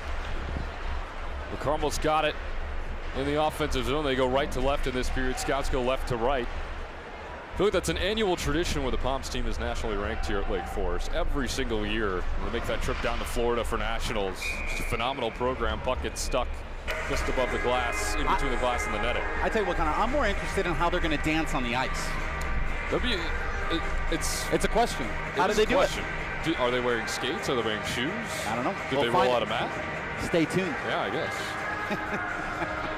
But nationally ranked, these guys, like you said, they go down to Florida and put on a dominating performance every year, just like our hockey team. And it couldn't be more of a better of a team event for these two teams to come together and put on such a great fundraising event every year. Well, Falco trying to keep it in the zone for Carmel, but Santinello does a nice job of getting it out. Now a turnover. Here comes Damer. Gamer tried to spin around. Now Savage has it in the corner, tried to go behind the net, but was shut off nicely by Prida. Here come the Corsairs. Alvis with it across the blue line, throws it in front, just missed wide.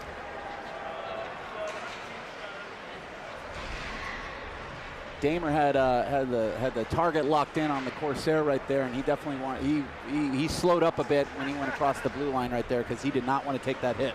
Santinello tried to get around his defender, couldn't do it. Marsh keeps it in the zone, dumps it back off for Santinello. He'll swing it around the boards behind the cage.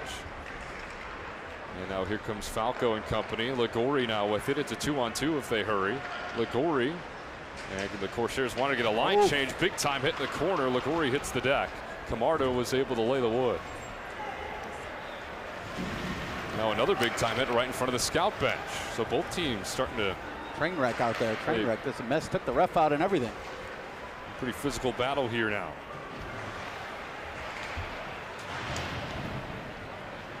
Two minutes gone in the second period. Scouts with a 2-0 lead. Here comes Faladas, and he was able to dump it down. Drum was there, but Carmel comes up with it pretty handily. Morabito's there. Now back out to Avis. Avis tried to dump it in. Morabito's able to corral it, and a throwback down, and it will be gloved by Huddleston. He'll turn it aside. Camardo will clear. I tell you what, the Scouts are definitely rolling up the sleeves on these nice white unis and getting to work. That's 100% for sure. Now Bross inside. Bross to the goal line, tried to throw it in front, nothing given. Scouts with a nice defensive stand, and they come up with a puck.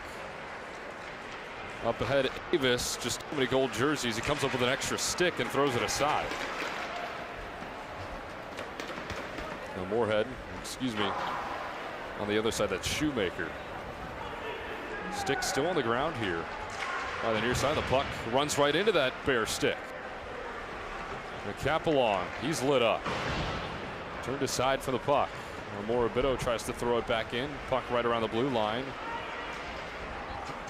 Vavra had it poked away.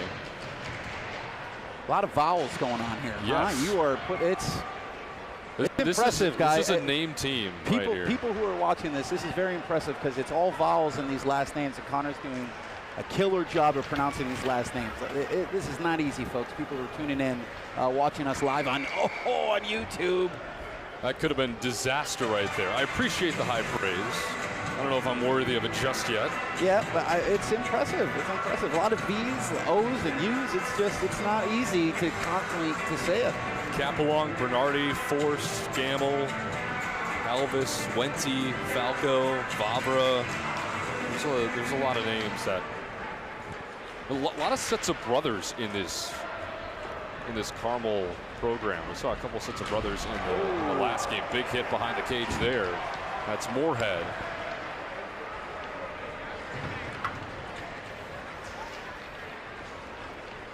Tell you what, they didn't call that. That check from behind right there, but that's definitely what that was. But the refs definitely deemed it to be clean.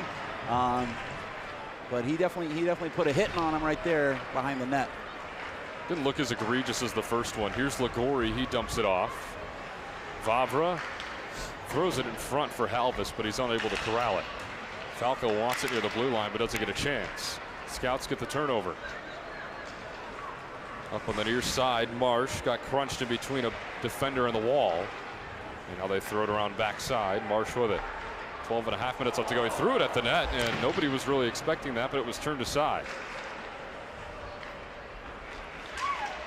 That's great heads-up hockey there. He didn't have any support from his teammates due to a change that was being made because the Scouts have the long change in the second period. So he just decided he didn't have anywhere to go with it, so he just threw it on net. Uline throws it on net, just turned aside off the toe of the blocker. Now Drum with it in the corner.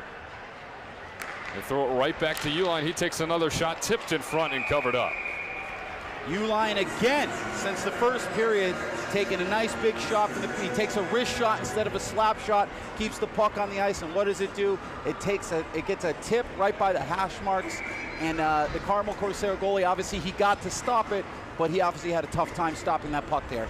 One of these will get through for Uline eventually if he just keeps throwing the puck at the net. Shoemaker and Leaston on the face-off. Puck loose in front. Shoemaker with it. Spins around, throws it in front. No good. That one's just off the mark from Drum. Shoemaker back right at it. Throws it in front off the shoulder.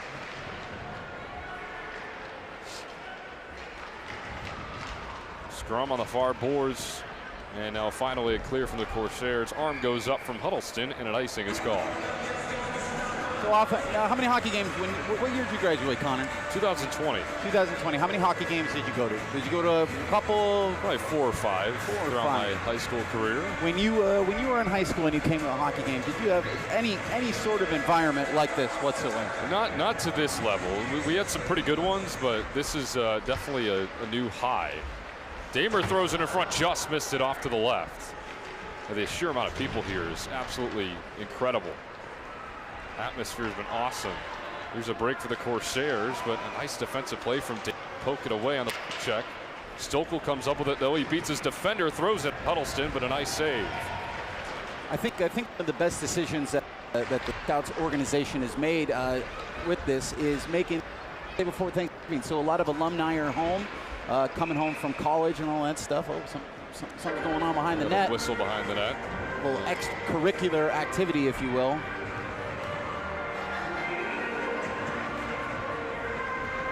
I don't know if they're going to get a penalty here. They are not. I tell you what, this is a great song. This is Macklemore. Well, you have a little bit of bias. Yeah, a little bit. But this game is glorious right now. Great song. You know, they played levels in the warm-up as well. They so did. I got a little teary-eyed. A lot of Charlie Alves spice going on. I like to think the boys know I'm here. Face-off one back by Carmel, and an extreme shot right off the face-off, blocked away by Huddleston. Rose now with it, gives it over. That centering pass, puck loose in front. It's still loose. A scrum for it. Who's going to grab it? What a save. Huddleston on his backside almost, and he's able to somehow cover that puck up. I'm not sure where that ended up, but nonetheless, he gets the whistle on a face-off. He's having a conversation with the ref right now, like, what do I got to do? Yeah. What do I got to do to get a whistle here? He's flapping around trying to get some sort of coverage on that puck to get a whistle, and he's definitely talking to the referee there, just asking. Behind the net, centering pass, but off the mark. Santinello, he can race. He's got an opportunity. Santinello tried to throw it back. March there, shot on goal just wide. March trying to keep it in the zone, but unable to come up with it. Rose comes up with it, big time hit up ahead. Now a dangle underneath and a clear out by Camardo. He's able to play good defense there. Now a big hit in the corner, throws him to the ground. And they're going to get a penalty, I believe, on Camardo for that. I don't know about that.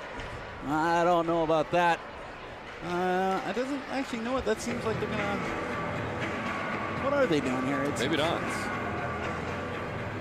Let's see what happens. No, they're not going to get Camardo. So it's high sticking on. Oh, I didn't see that. Okay. He's not happy about that. No, 11. He's not. That's Aiden Campbell. Not happy about that call. It definitely looked like he took the business end of a Scout's hit there and got called for the high sticking for his troubles. 10:15 left to go, and Lake Forest with a power play. That's their third one of the night. They're 1 for 2. Drum scored on the last one. Now thrown in front right away. Drum with an opportunity, puts one in. 4 seconds into the power play, and the Scouts extend the lead. It's 3-0. Straight into the student section. What a goal! What a goal! Jumps into the student section glass area, gets fired up from his classmates. Unbelievable goal right there. Jackson Drum with his second of the evening makes it 3-0 Lake Forest here in the second period with 10:11 left to go. Scouts score 4 seconds into their third power play.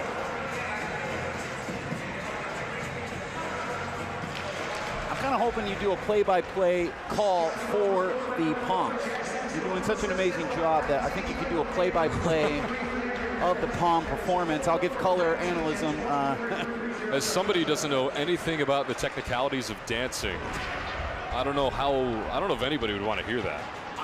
We'll find out. Especially a nationally ranked team. Ligori with it, tried to dangle but lost it.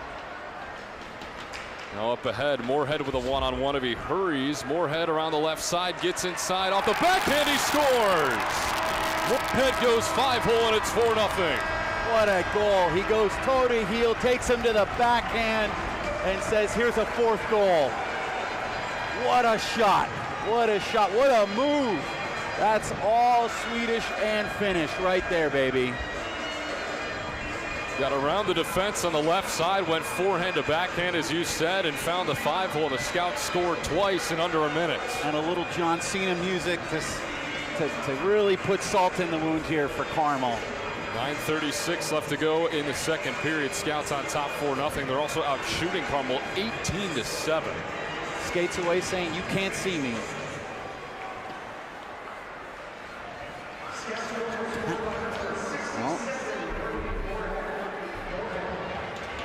Big time collision in the corner. Scrum for the puck still. I'll tell you what, we got time. We got to give a big shout out. Oh, here we go. Here comes Marsh. Maybe we don't have time. 2-on-1 over that one. Big time save, and it's still loose. Santinello couldn't put it home. Another good look for the Scouts, however.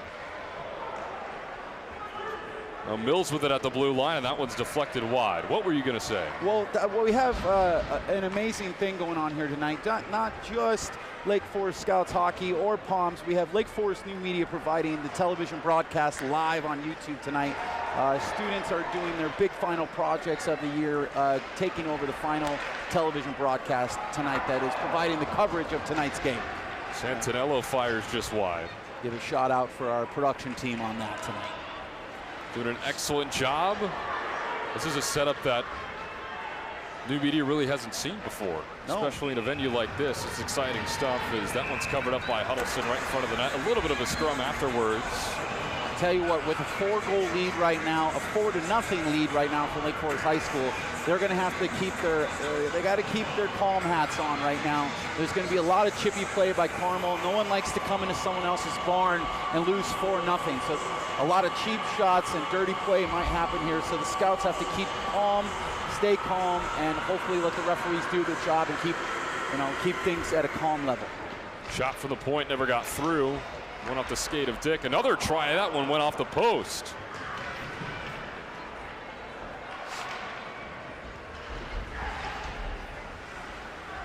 Carmel able to keep it inside the zone. Morabito racing for it, couldn't get there. He was beat by Drum. Now here comes Shoemaker. Shoemaker around the defense, couldn't put it home. Drum with a centering pass, but just out of the reach of Faladas. Now Faladas with it in the corner. Scouts are going to set up offense. Out at the point, Avis. Faladas whiffed on the pass initially to Shoemaker, and now it's a turnover. Here comes Rose. Excuse me, that's Dick. Gets it over to Bross somehow. Great pass. Bross shoots and scores. Upper right-hand corner. A snipe from Bross, and Carmel's on the board. He definitely rents with Hurts. Just saying. Just saying. I don't know if that was a great, Avis had a bad, unlucky defensive play there, coughed up the play in the defensive zone, and they just got a crazy clean shot on the Scouts goalie. That was just an unlucky defensive play for the Scouts right there. Let's see how they recover. A fantastic shot as well. That was up the right-hand corner, a bullet. So the Scouts lead down to 3, up 4-1. Ligori with it near the blue line, tries to get it in and does so successfully. Now Uline tried to clear it, and the Scouts do so up against the boards. A 2-on-1. Here comes the Scouts. Moorhead with it, and he was a little bit late on tried to look for Swift, but nothing was there. Now Moorhead gets put to the ice. Vavra comes up with it. Poked away in front momentarily. Puck still loose in the corner. The Scouts have it. Shoemaker battling for it, can't come up with it. Uline punched it back in. Now here comes Ligori. It's a 2-on-1. Ligori has got Vavra, tried to delay the pass, and he couldn't get it through. Uline comes up with a loose puck. Uline spins around and gets it out. That defensive play is brought to you by lots of practice. That is a goalie and a defenseman understanding in a 2-on-1 situation which defenseman. Is the defenseman going to go for the shooter, or is he going to go for the trailer going to the outside? And that comes from lots of practice between the goalie and the defenseman. Outside of the one goal, this Lake Forest team has looked really sharp, and an icing is called. Yeah, they definitely knew. He knew that the goalie knew if the defender was going to the shooter or to the trailer. I think we saw in an earlier game there was a 2-on-1 situation in which the defenseman went and got the trailer, and the goalie went and faced the shooter head on. It just comes from practice and understanding what your teammate is going to do in that situation through communication and, like I said, lots of practice. Nelson fires it in front. Puck is loose. A lot of English on that. Santinello comes up with it out of the scrum. Throws it behind the net. Now the Corsairs with an opportunity. Bross lost it off of his stick. Scouts have it back. Santinello with it at the blue line, lost it. Preet able to get it over. Now back into the defensive zone. Up ahead, Santinello went past him. Falco got it over to Bross. And he's able to get it into the Carmel offensive zone. Just under 6 minutes left to go in the second period. Scouts lead 4-1. That hit the top of the glass there, and the refs let them play on with that, but that definitely hit the net a little bit. Ross with an opportunity, tried to look for a teammate underneath, but pass was just a little bit out in front of his intended target. That was Lincoln Stokel. Gornick tries to keep it in. He does so. Capelong racing for it, but Camardo's got it for the Scouts. Throws it back over to Drum. Now up ahead. Valadas with a spin move. Throws it on the net, but saved. Pretty move, but unable to finish. No one's kicked out of there at the point. Camardo looking for a shot. Throws it in front, but it was blocked. Camardo doing everything he can to keep it in the zone. A couple of big-time whacks, and now a hit at midnight. He got lucky there. He got very lucky that it wasn't called a hooking call on him. Capelong lost it off the feet from Gamble. Now Rose corrals it for the Corsairs. Gamble, he's with it right side of the net. Shoot, just missed it wide.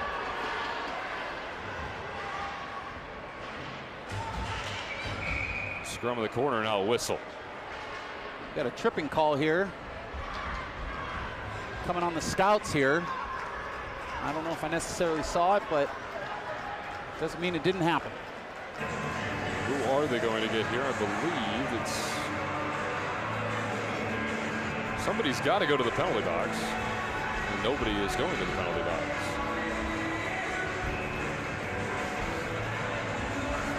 Seems to be some confusion here on the Scout bench. They're trying to figure out who it's on.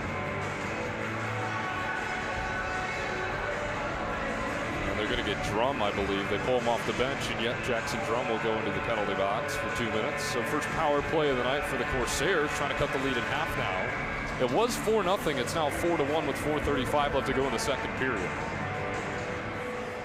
Face off won by nobody, but Rose comes up with it. Vavra now back to Rose. Rose now top of the point. Halvis gives it up. Now underneath. Corsairs going to play this low and slow. Now shot on that just wide.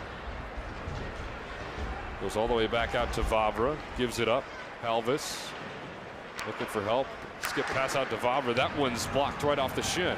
Corsairs playing a nice calm and controlled power play. But the Scouts definitely staying tuned and staying to their fundamentals here on the penalty kill. And they're starting to take control of this puck. Shorthanded opportunity now for Walsh and company. He's got it in the corner. Scouts want to change instead, and they do.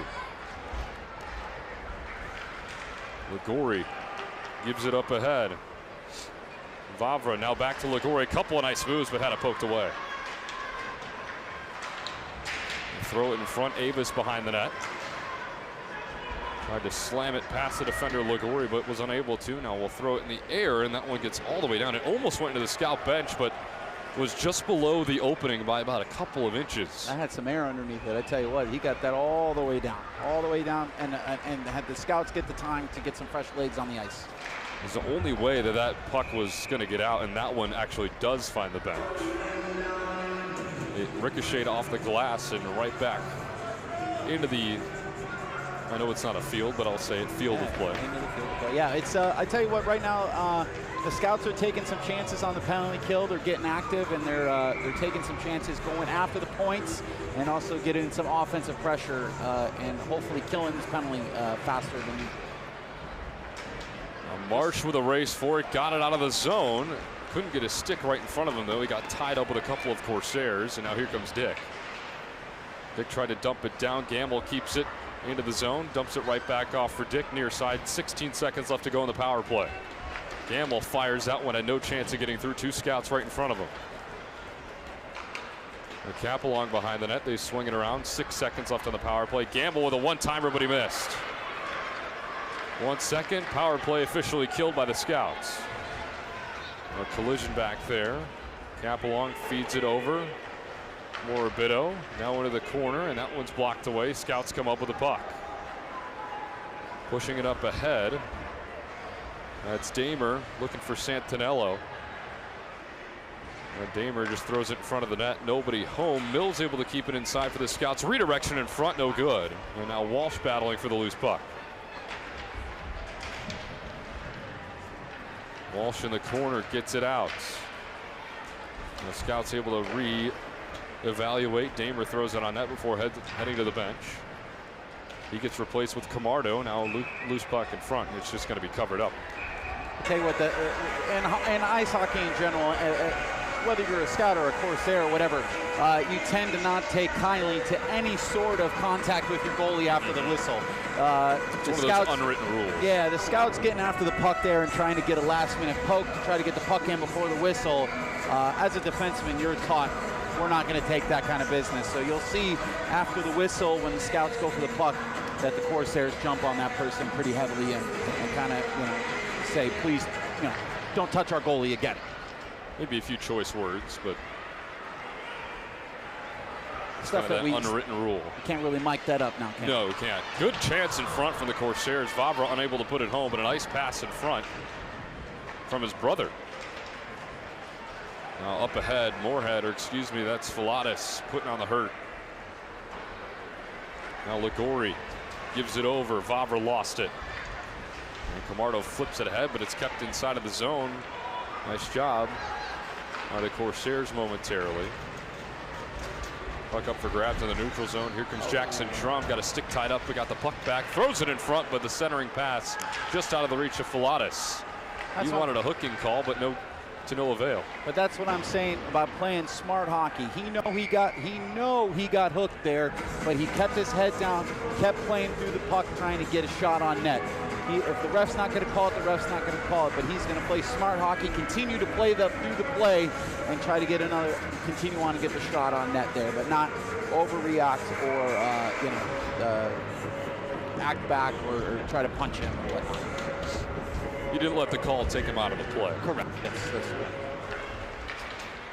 Here comes Moorhead out of the turnover. Off the face-off, Moorhead racing ahead, and now the arm goes up from the stripes, and that will be the delayed penalty. Moorhead gets tripped, and the Scouts will have another power play, and they're 2 for 3 on power plays tonight. And that's another thing. That's the Scouts aren't retaliating. They're not playing rough hockey. They're going to take that trip. They're going to hurt him on the scoreboard. It was nice to see Swift come over there and give him a little tap, kind of pick him up and say, good play, good score. Let's go out, let's get a goal. Let's hit him where it hurts, on the scoreboard. And not play retaliatory hockey. This power play will carry over into the third period, and the Scouts do not score by the time the period ends. Nelson gives it over. Damer back to Nelson, right circle. Nelson fires up top. Did that go in? No, it's behind the net. I tell you what, the whole Alumni Memorial thought that went in the net. We saw the nylon move. Everybody kind of paused for a second, but it still remains loose. Big hit in the corner down there. Walsh dumps it over Damer. Skips it over. Shot from the point just wide. Now Swift with it. Gives it over. Nelson back to Swift. Swift fires on net. That one's blocked in front, I believe, by Moorhead, who's down. He's down on all fours right in front of the net, and we get a whistle. I think we're going to get a penalty call here, too, because Moorhead definitely took some sort of hit that put him on the ice. Yeah, he's in pain. He's going to head to the bench. Seems to be a conversation going on the Corsair bench right now between the ref and the coach, maybe trying to set and letting cooler heads provide here, even though it is a 4-1 lead here by the Scouts. Let's see what this official ruling is.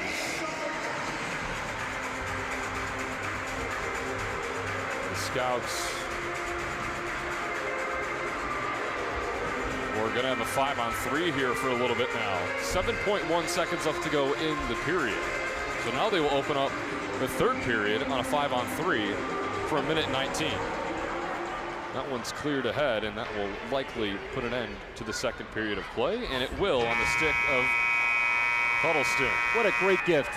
Fresh off a performance by one of the country's best dance teams. The Scouts are going to go off a 5-on-3 power play. 5-on-3 power play after the dance program. Scouts with a 4-1 lead after 2 periods of play from Lake Forest College. We'll take a break and let you enjoy that dance performance. We'll be back here for the third period of play. Scouts up 3 goals here at the Pucks and Poms events here at Lake Forest College.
Moments away from period number 3 at Lake Forest College between the Lake Forest Scouts and the Carmel Corsairs. Lake Forest with a 4-1 lead after 2 periods of play, and they will also open the third period with a 5-on-3 man advantage. Well, Charlie, first 2 periods has been pretty much all Scouts, whether that's offensively, physicality-wise, face-off-wise. They've looked good in the uniforms when they came out on the ice beforehand. You knew that they were going to probably play good in those good uniforms. Absolutely. You're not coming out in all white unis and not bringing an A game, right? You're bringing your A game. The Scouts are bringing out all the VIPs. We got Officer Ben Grum in the building. Everyone at Lake Forest High School knows who that is. Everyone's still here. No one's left early. The referees are about to drop the puck. We got the bagpipes playing loud and proud. But we've got literally everyone still in the building. No one has left. Everyone's got their hot cocoa. They're tuning in for the third period. The Scouts are going on a 5-on-3 power play. I don't know if you can tell, but I'm excited. This is going to be good stuff here. Another 17 minutes on the docket here at Lake Forest College. Scouts with a 4-1 lead. They're out shooting Carmel 27-14.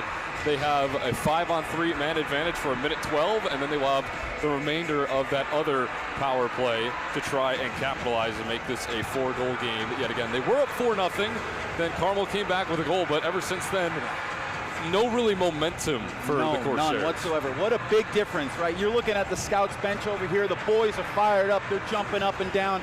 Corsairs, that's a long break, right? We've got the Lake Forest Poms squad giving us a dance. We've got sled hockey giving us a demo, showing the boys how it's done, right? We've got all sorts of events. So that locker room, for 20 minutes, the Carmel Corsairs are sitting in there having to look up at that scoreboard with a 3-goal deficit. The Scouts are sitting there with a 3-goal lead. That's a very different 20 minutes in the locker room. And here we go. Look at all the space on the ice. It's weird to see 5-on-3 at the center ice face-off, but here we go. Scouts going right to left. Here in this third period, Corsairs going left to right. Good chance already right out of the break, and the shot just turned away off the stick of Shoemaker. Uline with it now. Gives it over. Damer missed just high off the glass. Uline's that Haas is sitting in the high, hitting in the high-low slot, letting his body do the push-in, covering the goalie, trying to get clear screen shots at the net. Damer's shot was blocked. Shoemaker puts it behind the net. Uline lost it for a second, and the Corsairs with a chance to clear, and they do.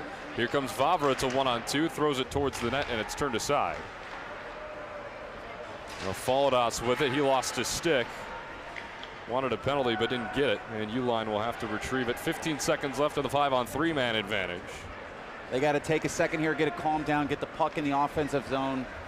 Here comes Shoemaker, red hot, and he missed it just left. 2-man advantage gone for the Scouts. You guys are wondering what that tapping is? That is the Scouts goaltender informing his teammates that the 5-on-3 is over and that we're going to a 1-man advantage. 33 seconds left on the 1-man advantage. Couple of bodies collide there, and Santinello couldn't handle the pass, and it's a free clear for the Corsairs.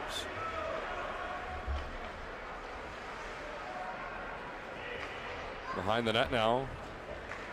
Santinello will race forward, eludes a defender into the offensive zone. Santinello goes upstairs, but it got denied. On the backhand, 9 seconds left remain on the power play. Another clear from the Corsairs. 2 seconds and 1 penalty killed, and the Corsairs with an opportunity here, but it's right under the stick of Santinello. It's a 2-on-2. Santinello shoots one, and it's covered up.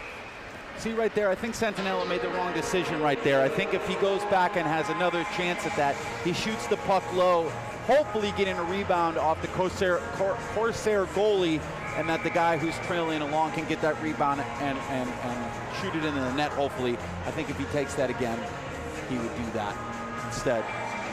Moorhead and Vavra on the face-off. And Moorhead wins it back for the Scouts, back to Mills. Moves it along the boards past Walsh. Now Moorhead back with it. Walsh into the corner, got bodied there by Vavra. Puck is loose. And Moorhead now with it. Moorhead lost it for a second, trying to kick it back to himself. And now Falco and company with it. They swing it around the boards. Big time hit on the near side. It was a massive hit from Landon Mills. Engine 23 coming down on the blue line. Here comes a wrister, and that one's swallowed up yet again, but a nice look from Damer. You can tell the scouts taking the intermission right there. Let nothing get to them. Nothing. They didn't rest too much and let the excitement of tonight get to them. They are still finishing the hits, skating through the defenders, skating through the opposition, and laying down their shoulders, finishing their checks, and keeping the energy at 100%. Shoemaker wins the draw. Back outside, Folito, no, and that one's just off the mark. A good chance there for Drum, but he couldn't connect. Now Shoemaker behind the net feeds it back outside. I don't think him and Philatis were on the same page there. Centering pass, Philatis shoots, and it's grab of the glove. 4-1 Scouts with 14:21 left to go. Yeah, this is they're keeping their energy going. They're getting fresh legs on the ice. Hopefully, getting this is a big face-off right here. Hopefully, to get the puck back to Uline, and he can get a big shot on net here for the Scouts.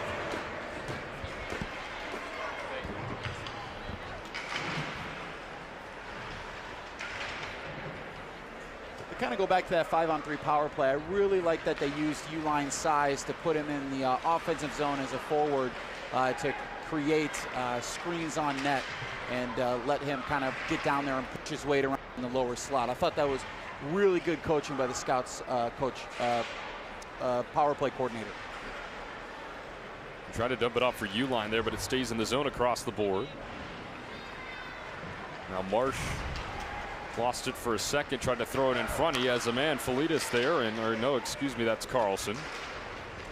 Santanillo. Oh, now shot wide just by Uline.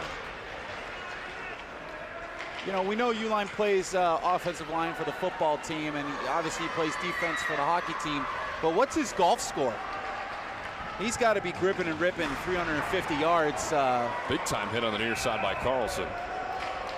What a big hit there. Big hit. He's going to pay for it, but he finished his check there. But Savage is going to go sit down for 2 minutes. Actually, that was Carlson. Excuse me. Carlson. Apologies. Carlson with a massive hit. If you're going to get penalized for it, you might as well finish the hit. Exactly. And I guarantee you the next time that Corsair player goes down the boards, he's going to have his head up and probably not focusing on the puck, rather more how much his body hurts from taking one of those hits. That's for sure. It's that mental edge. Absolutely. Face off one back by the Corsairs. Ligori dumps it off Halvis.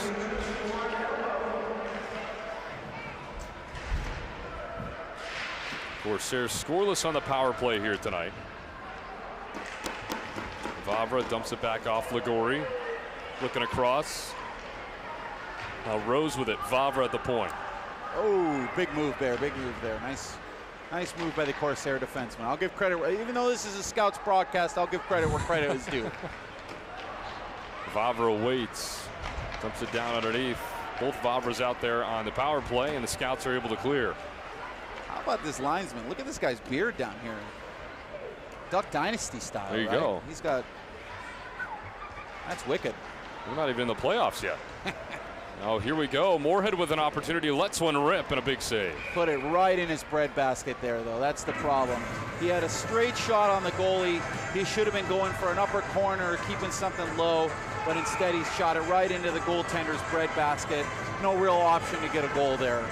It's almost better to not even shoot the puck there. Maybe look for a pass or buy some time to get some teammate support down there instead of shooting it right into his stomach. Hopefully the Scouts can turn it around and get some better shots on goal here. Santanilla on the face-off. Just over 12 minutes left to go in the game. Scouts still playing physical hockey into the third period here. Even on the penalty kill, still playing physical hockey. They're not worried about taking another penalty. They're still getting after it, playing physical hockey and getting a good forecheck going. Stolko tried to center it to Rose, but it was knocked away. Corsairs with it. Gamble makes a move at the point. 34 seconds left to go in the power play. Now Rose with it off of the deflection. They'll reset. Now Morabito at the blue line. Throws one in front. It's blocked. Scouts still trying to clear a big collision near the blue line, but the Corsairs able to keep it inside. Just under 20 left to go in the power play. Santinello keeping his head up there, making a heads-up hockey play right there, and laying down the Thunder. Now rip from the point, turned aside. 4 seconds left now in the power play. Camardo with a big hit, and he clears. The Scouts kill it off. The Corsair just gave up there. He took a hit in the corner there and just gave up on the play. He's throwing his stick into the bench. He's acting like a baby. He's having a temper tantrum on the bench because he took a big hit from the Scouts player. He's definitely letting the Scouts win the mental battle there. That shot turned aside.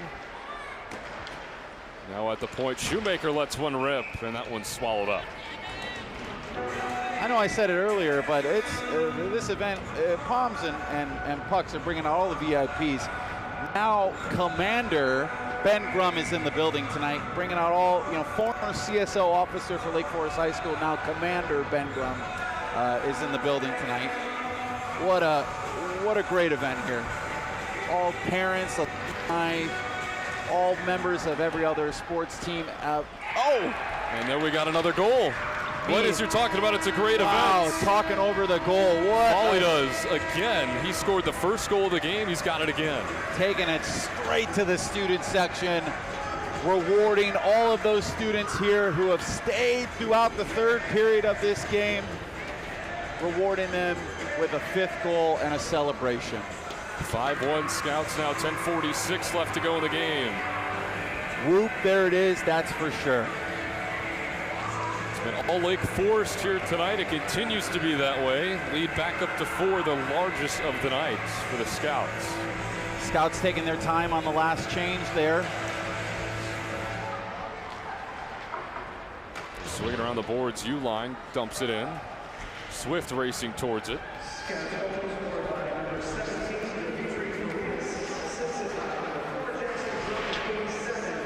Now Rose had it taken away by Moorhead. Wraparound chance, no, but the puck's loose in front. Swift couldn't handle it.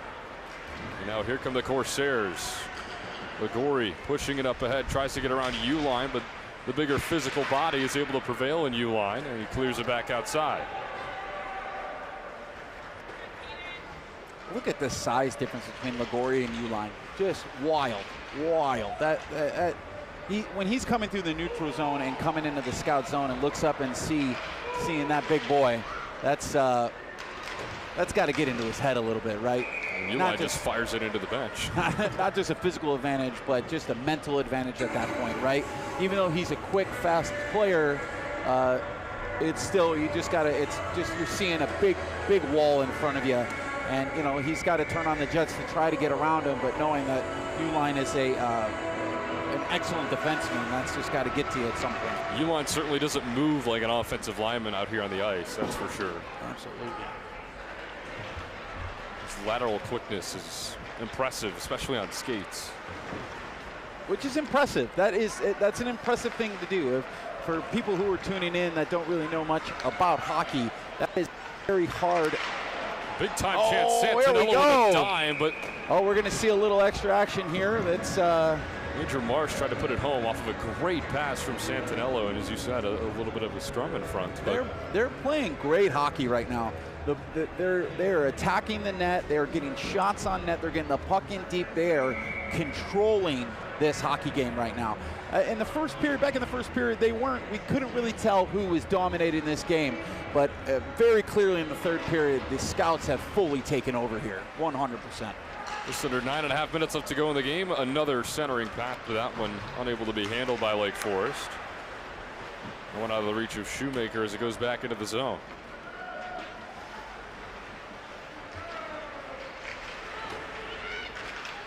Now right in front, Shoemaker just missed it up top. Beautiful chance for the Scouts yet again, but unable to connect. Camardo taking advantage of the Corsair change. He rips one. That one's blocked away off the glove and into the net.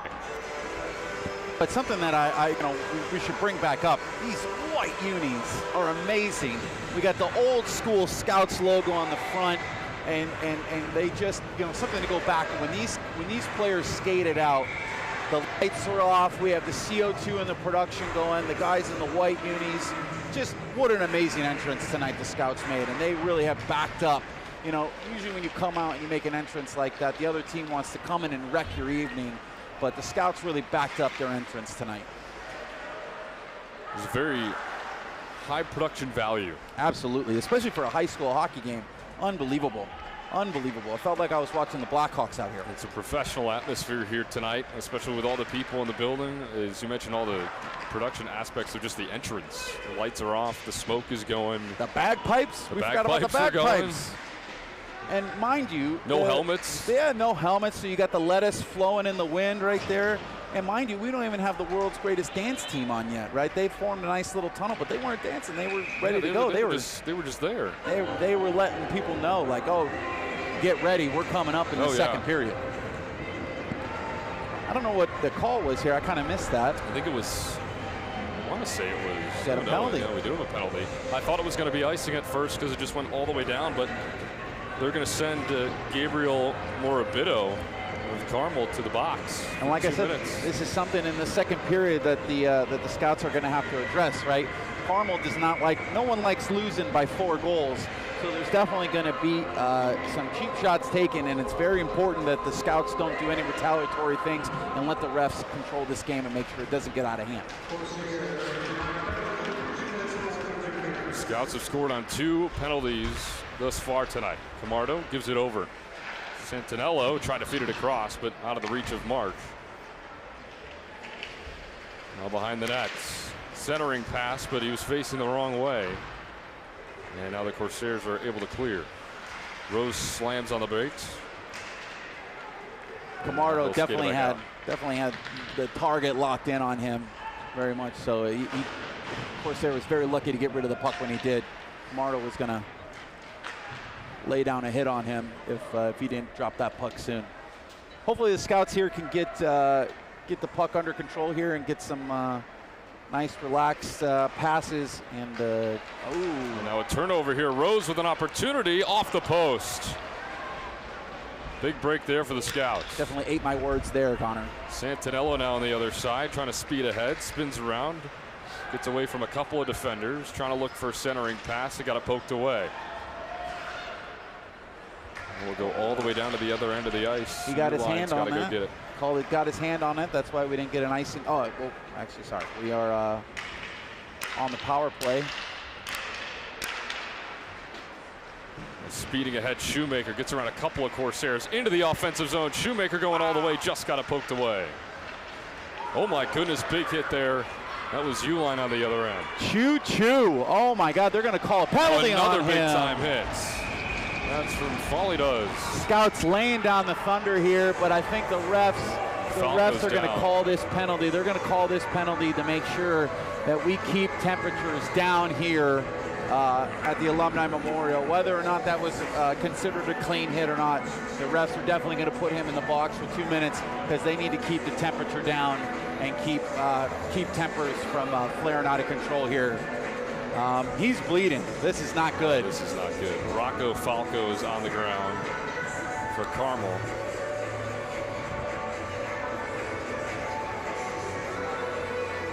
We're going to check him out, see if he's okay. 6:28 left to go in the game. 5-1 Scouts. The Scouts have A+ training staff on hand at all home hockey games, so he's getting good hands. We've got a training staff here on the premises to make sure he's okay. Obviously, they're going to make sure he's okay. He took one heck of a hit there. That was unbelievable. Hopefully he's okay. Seems that he's bleeding out of it. All right, he's just got a little bit of a nosebleed. He took a shot there. It was a series of big hits. Uline laid one down over here. And they call him on the penalty of that, but I don't think he's getting called for a penalty over here. I think that was a clean hit. He had his head down, but he had the puck. So I don't think they're going to call him for a penalty over there. But and he seems okay, folks. He's moving around. Training staff is looking after him. Obviously, they're not going to. He's up and skating away. Rocco Falco, glad he's all right. Understandably so, just needed a second to take. And honestly, it's not just him that we're worried about. The person usually who delivers the hit as well. Hopefully they're checking on him on the scouts bench as well. Usually both sides of the party tend to get a little shaken up there. So hopefully he's getting looked after as well. There seems to be some discussion there with coaching and the referees to make sure we get the right call here. The U-line is currently in the box. I tell you what, we can go back. The two hits aren't related. They were two very separate plays. But I tell you what, the hit that U-line laid down on the Corsair player in the defensive zone, wow, what a hit. Massive. That was, like I said, we'll take a look at the replay hopefully at some point. And from my first viewpoint, it seemed like U-line definitely laid down a clean hit, a fair hit.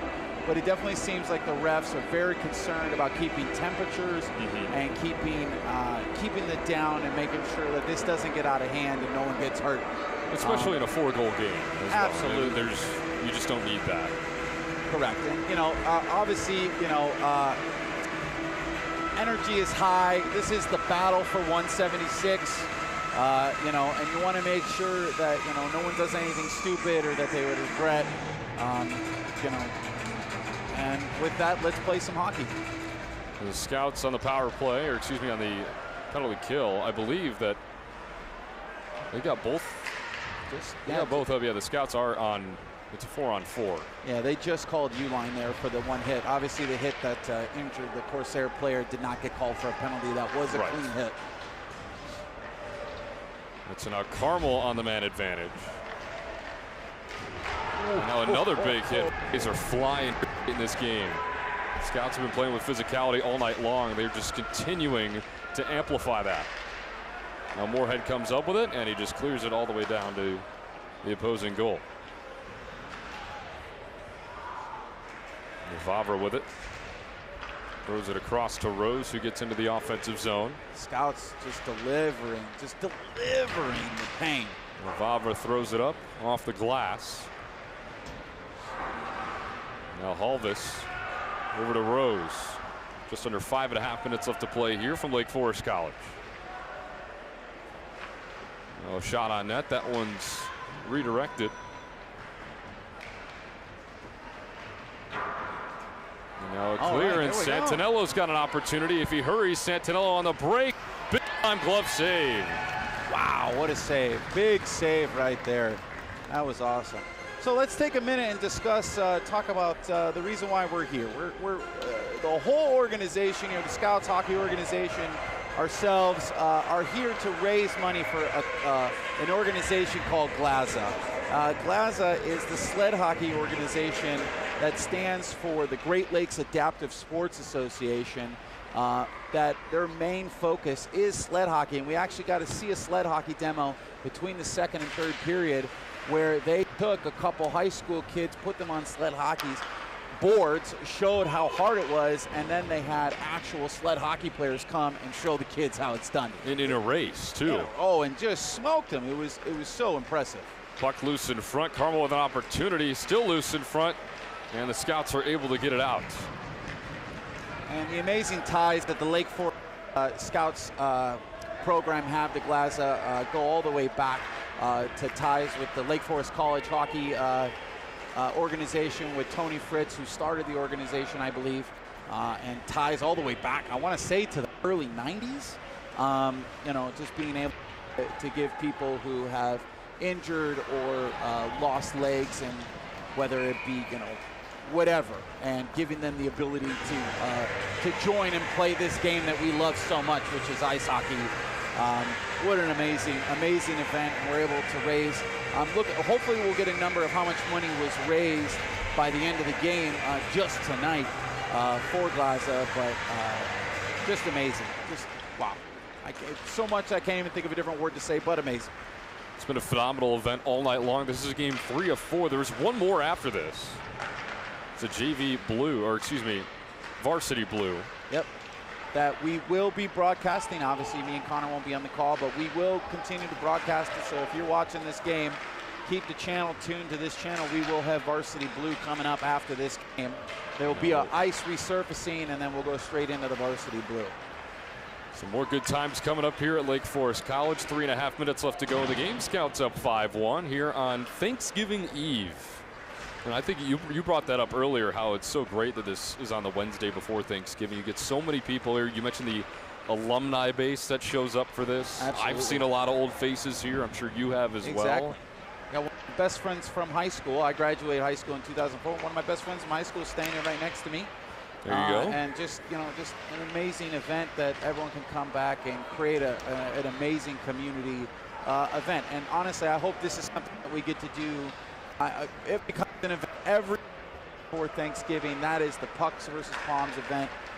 So much so that people who stick around and don't ditch out to Florida for Thanksgiving know that the Pucks versus Poms on Wednesday night. And another cool thing, I don't know about that. That was a pretty cheap hit. The arm is up. But you know what? He's keeping his head on him. He's not retaliating. He's letting the ref make his call. That was an elbow to the head. Glad he's okay, but obviously the ref's going to call that penalty every time. No ifs, ands, or buts. The Scouts will be on the power play for 2 minutes out of the last 2:39. I tell you what, I went over during the JV game and got a hot chocolate, and they had, like in Lucky Charms, they have the marshmallows. Yes. They had marshmallows just like those on my hot chocolate. So, oh my God.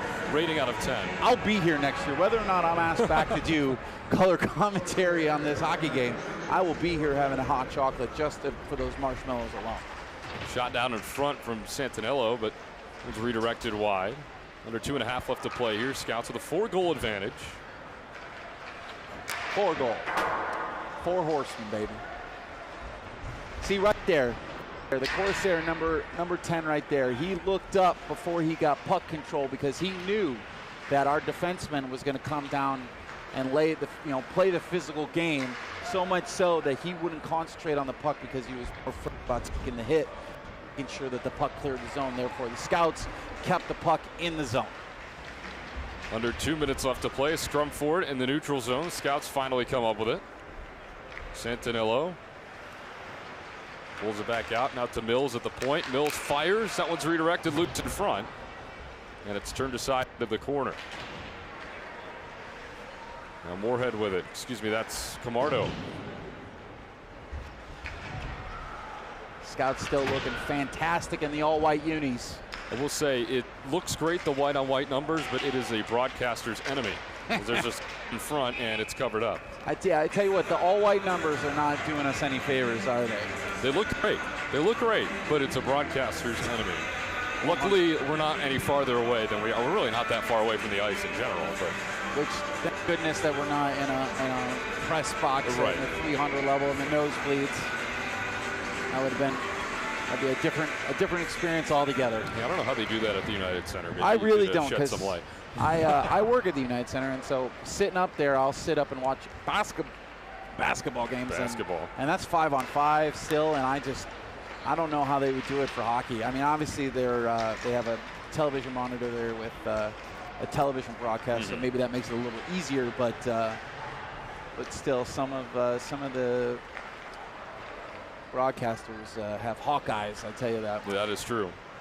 Gonna have 20/20 vision as we're under a minute left to play here. And they're loose in front and a goal. Moorhead puts it home, and that one. What a celebration! What was that? Was he playing I don't know what he was doing there. I don't know what he was doing. But I tell you what, time. That brings us full circle to a thing I was talking about in the first period, right? The point, taking a nice hard shot from the defensive position, keeping it nice and low. There was a redirect by the player in the slot to the open man on the back door to bring it home and get that 6th goal for the Scouts. What an amazing, amazing hockey fundamental-based shot and play. Just nice and clean and crisp to give the Scouts the 6th goal of the night. Wow, down a man. Unbelievable. Still 5 seconds left on the power play for Carmel. Just, wow. 40 seconds left to go in the game. Scouts up 6-1. Puck now loose behind the net. Carmel trying to clear, but Drum picks it off, tried to lob it underneath. Chance now for Shoemaker, but he shoots it wide. And for the lucky number 7. 20 seconds left to go. That one is ricocheted up and out of play. The clock will keep running, and it looks like that will do it with the 5-goal advantage. So as we tick down here, the Scouts win it.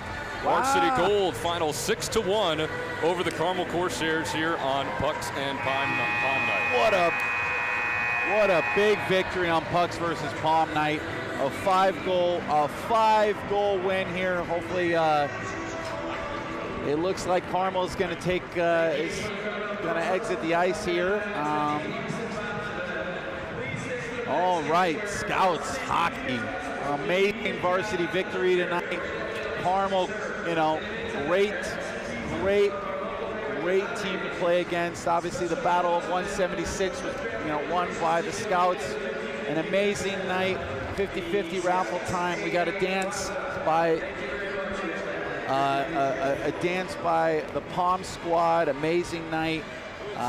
Amazing white unis night, and yeah, I tell you what, everyone, I just want, you know, between me and Connor would like to take a minute to thank you so much for tuning into this broadcast, and I will leave it off to Connor to give us a sign-off, a great sign-off here for Lake Forest New Media and Glassa and the Scouts organization for having us.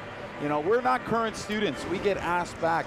What an amazing event to be asked back to do. And I tell you what, if you've taken out your tonight, you know, your Wednesday night before Thanksgiving to tune in to YouTube and watch this hockey game and listen to us yammer on about hockey for all night, I want to say thank you. Have a happy Thanksgiving, Connor. It's great to finally work together. I know absolutely we've kind of, you know, we've known about each other, but we finally got to work together. So thank you. Have a happy Thanksgiving, and I'll leave it to you.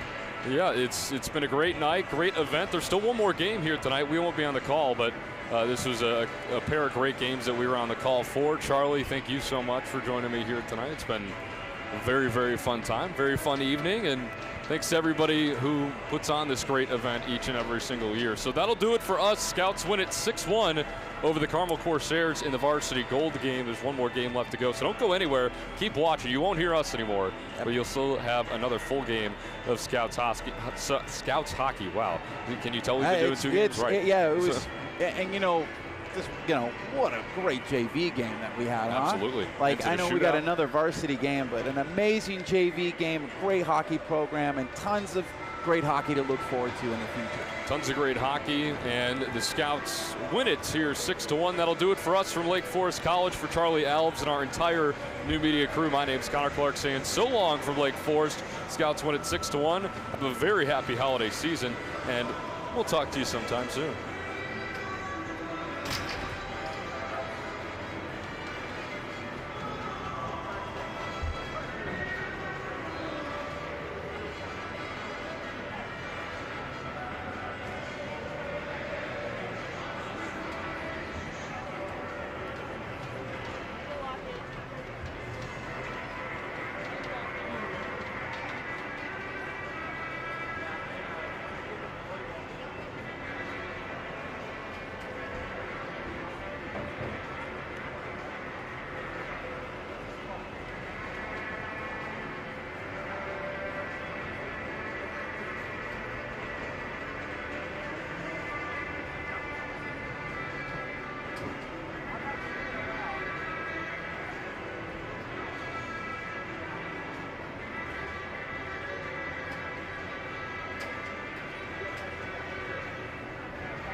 good? 10, 9, 8. Okay. All right, ready? All right, 5, 4. Hi, I'm Kaden Prieto. I'm at Lake Forest College right now after the varsity game against Carmel. I'm here with Murphy Moorhead. I'm a senior center for the Lake Forest varsity goal team. How do you feel about the game? We went out there, we, as the boys in the locker room would say, we throat stepped. We smoked those guys 6-1. Good game all around by everyone. You scored 2 goals. How'd you feel about the first one? First one was nice. I drove the net wide, cut in, went 5-hole. Second one was put together by 85 Jack Wall, shot on net. I got the rebound. Power play goal. What was the biggest challenge of this whole game?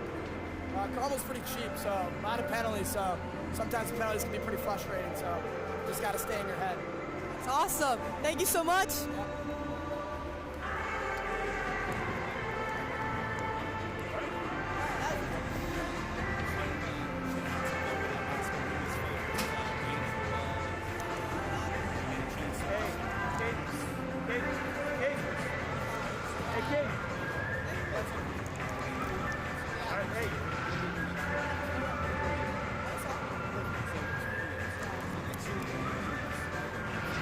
Put your headset on.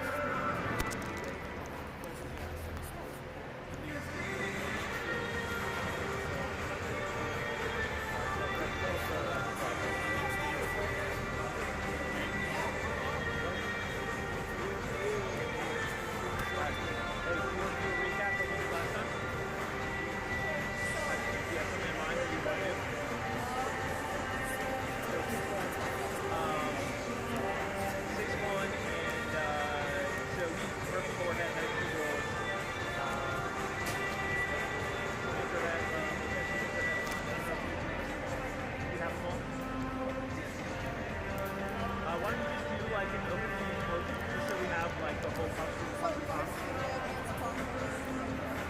Yep. So yeah. So that was our team. And then say this interview was like we're here tonight at Poms and Corporation Plaza, and so far we were the first team.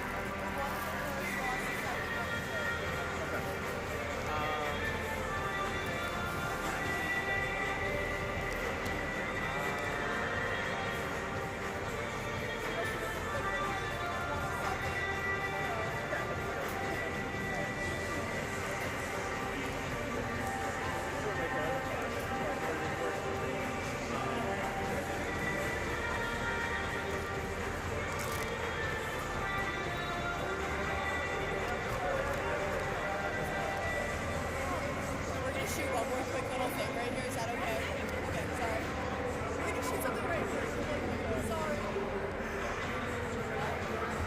Just leave. Yeah. Go this way.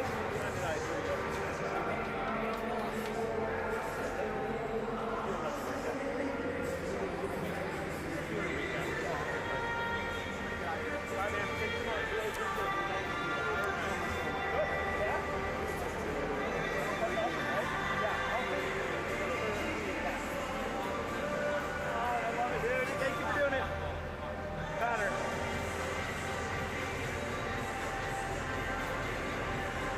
Ten, 9, 8, 7, 6.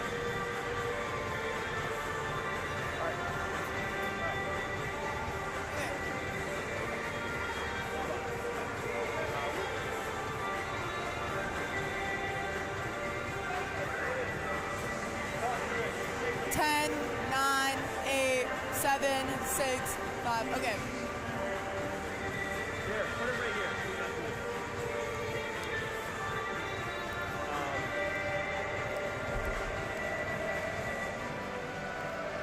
We're good?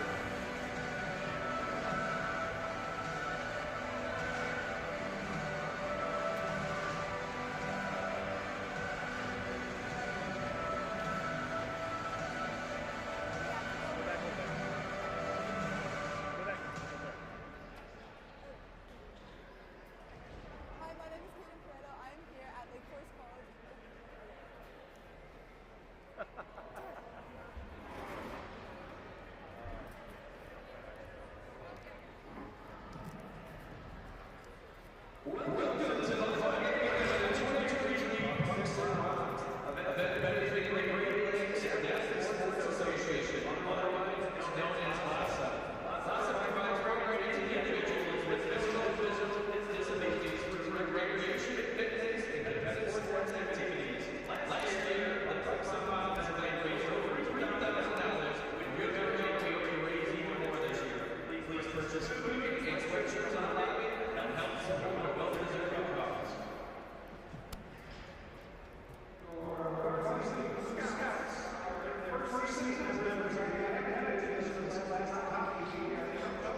Okay.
How'd you put that together? How'd you put that together? What? How'd you know it was hers? People that don't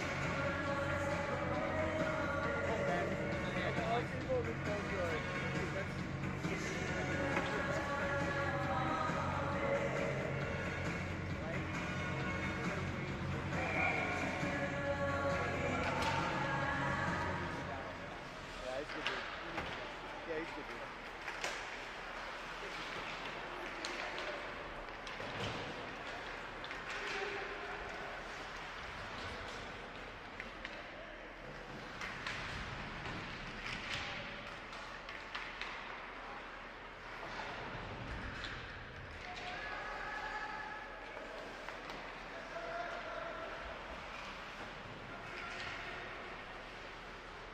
Yeah, I can't get much in the middle of the ice. I can't really get much. When they go in,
They're still watching.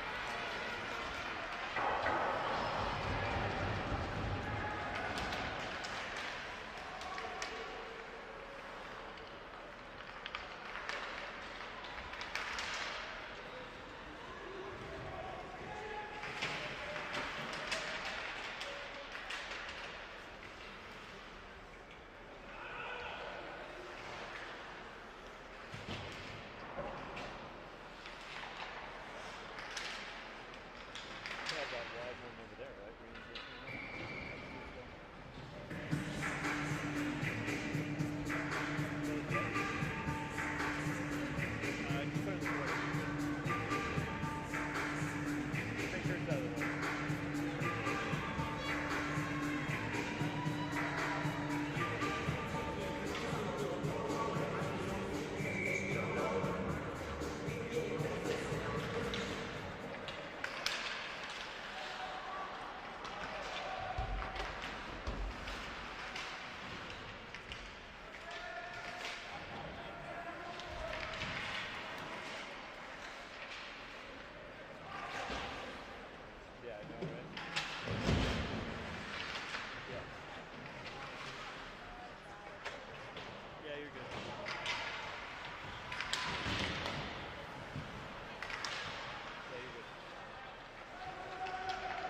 late Christmas penalty, number 37, on cross.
totally. No, he's legit.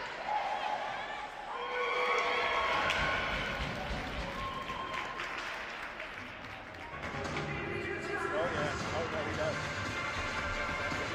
Yeah, he's got okay.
David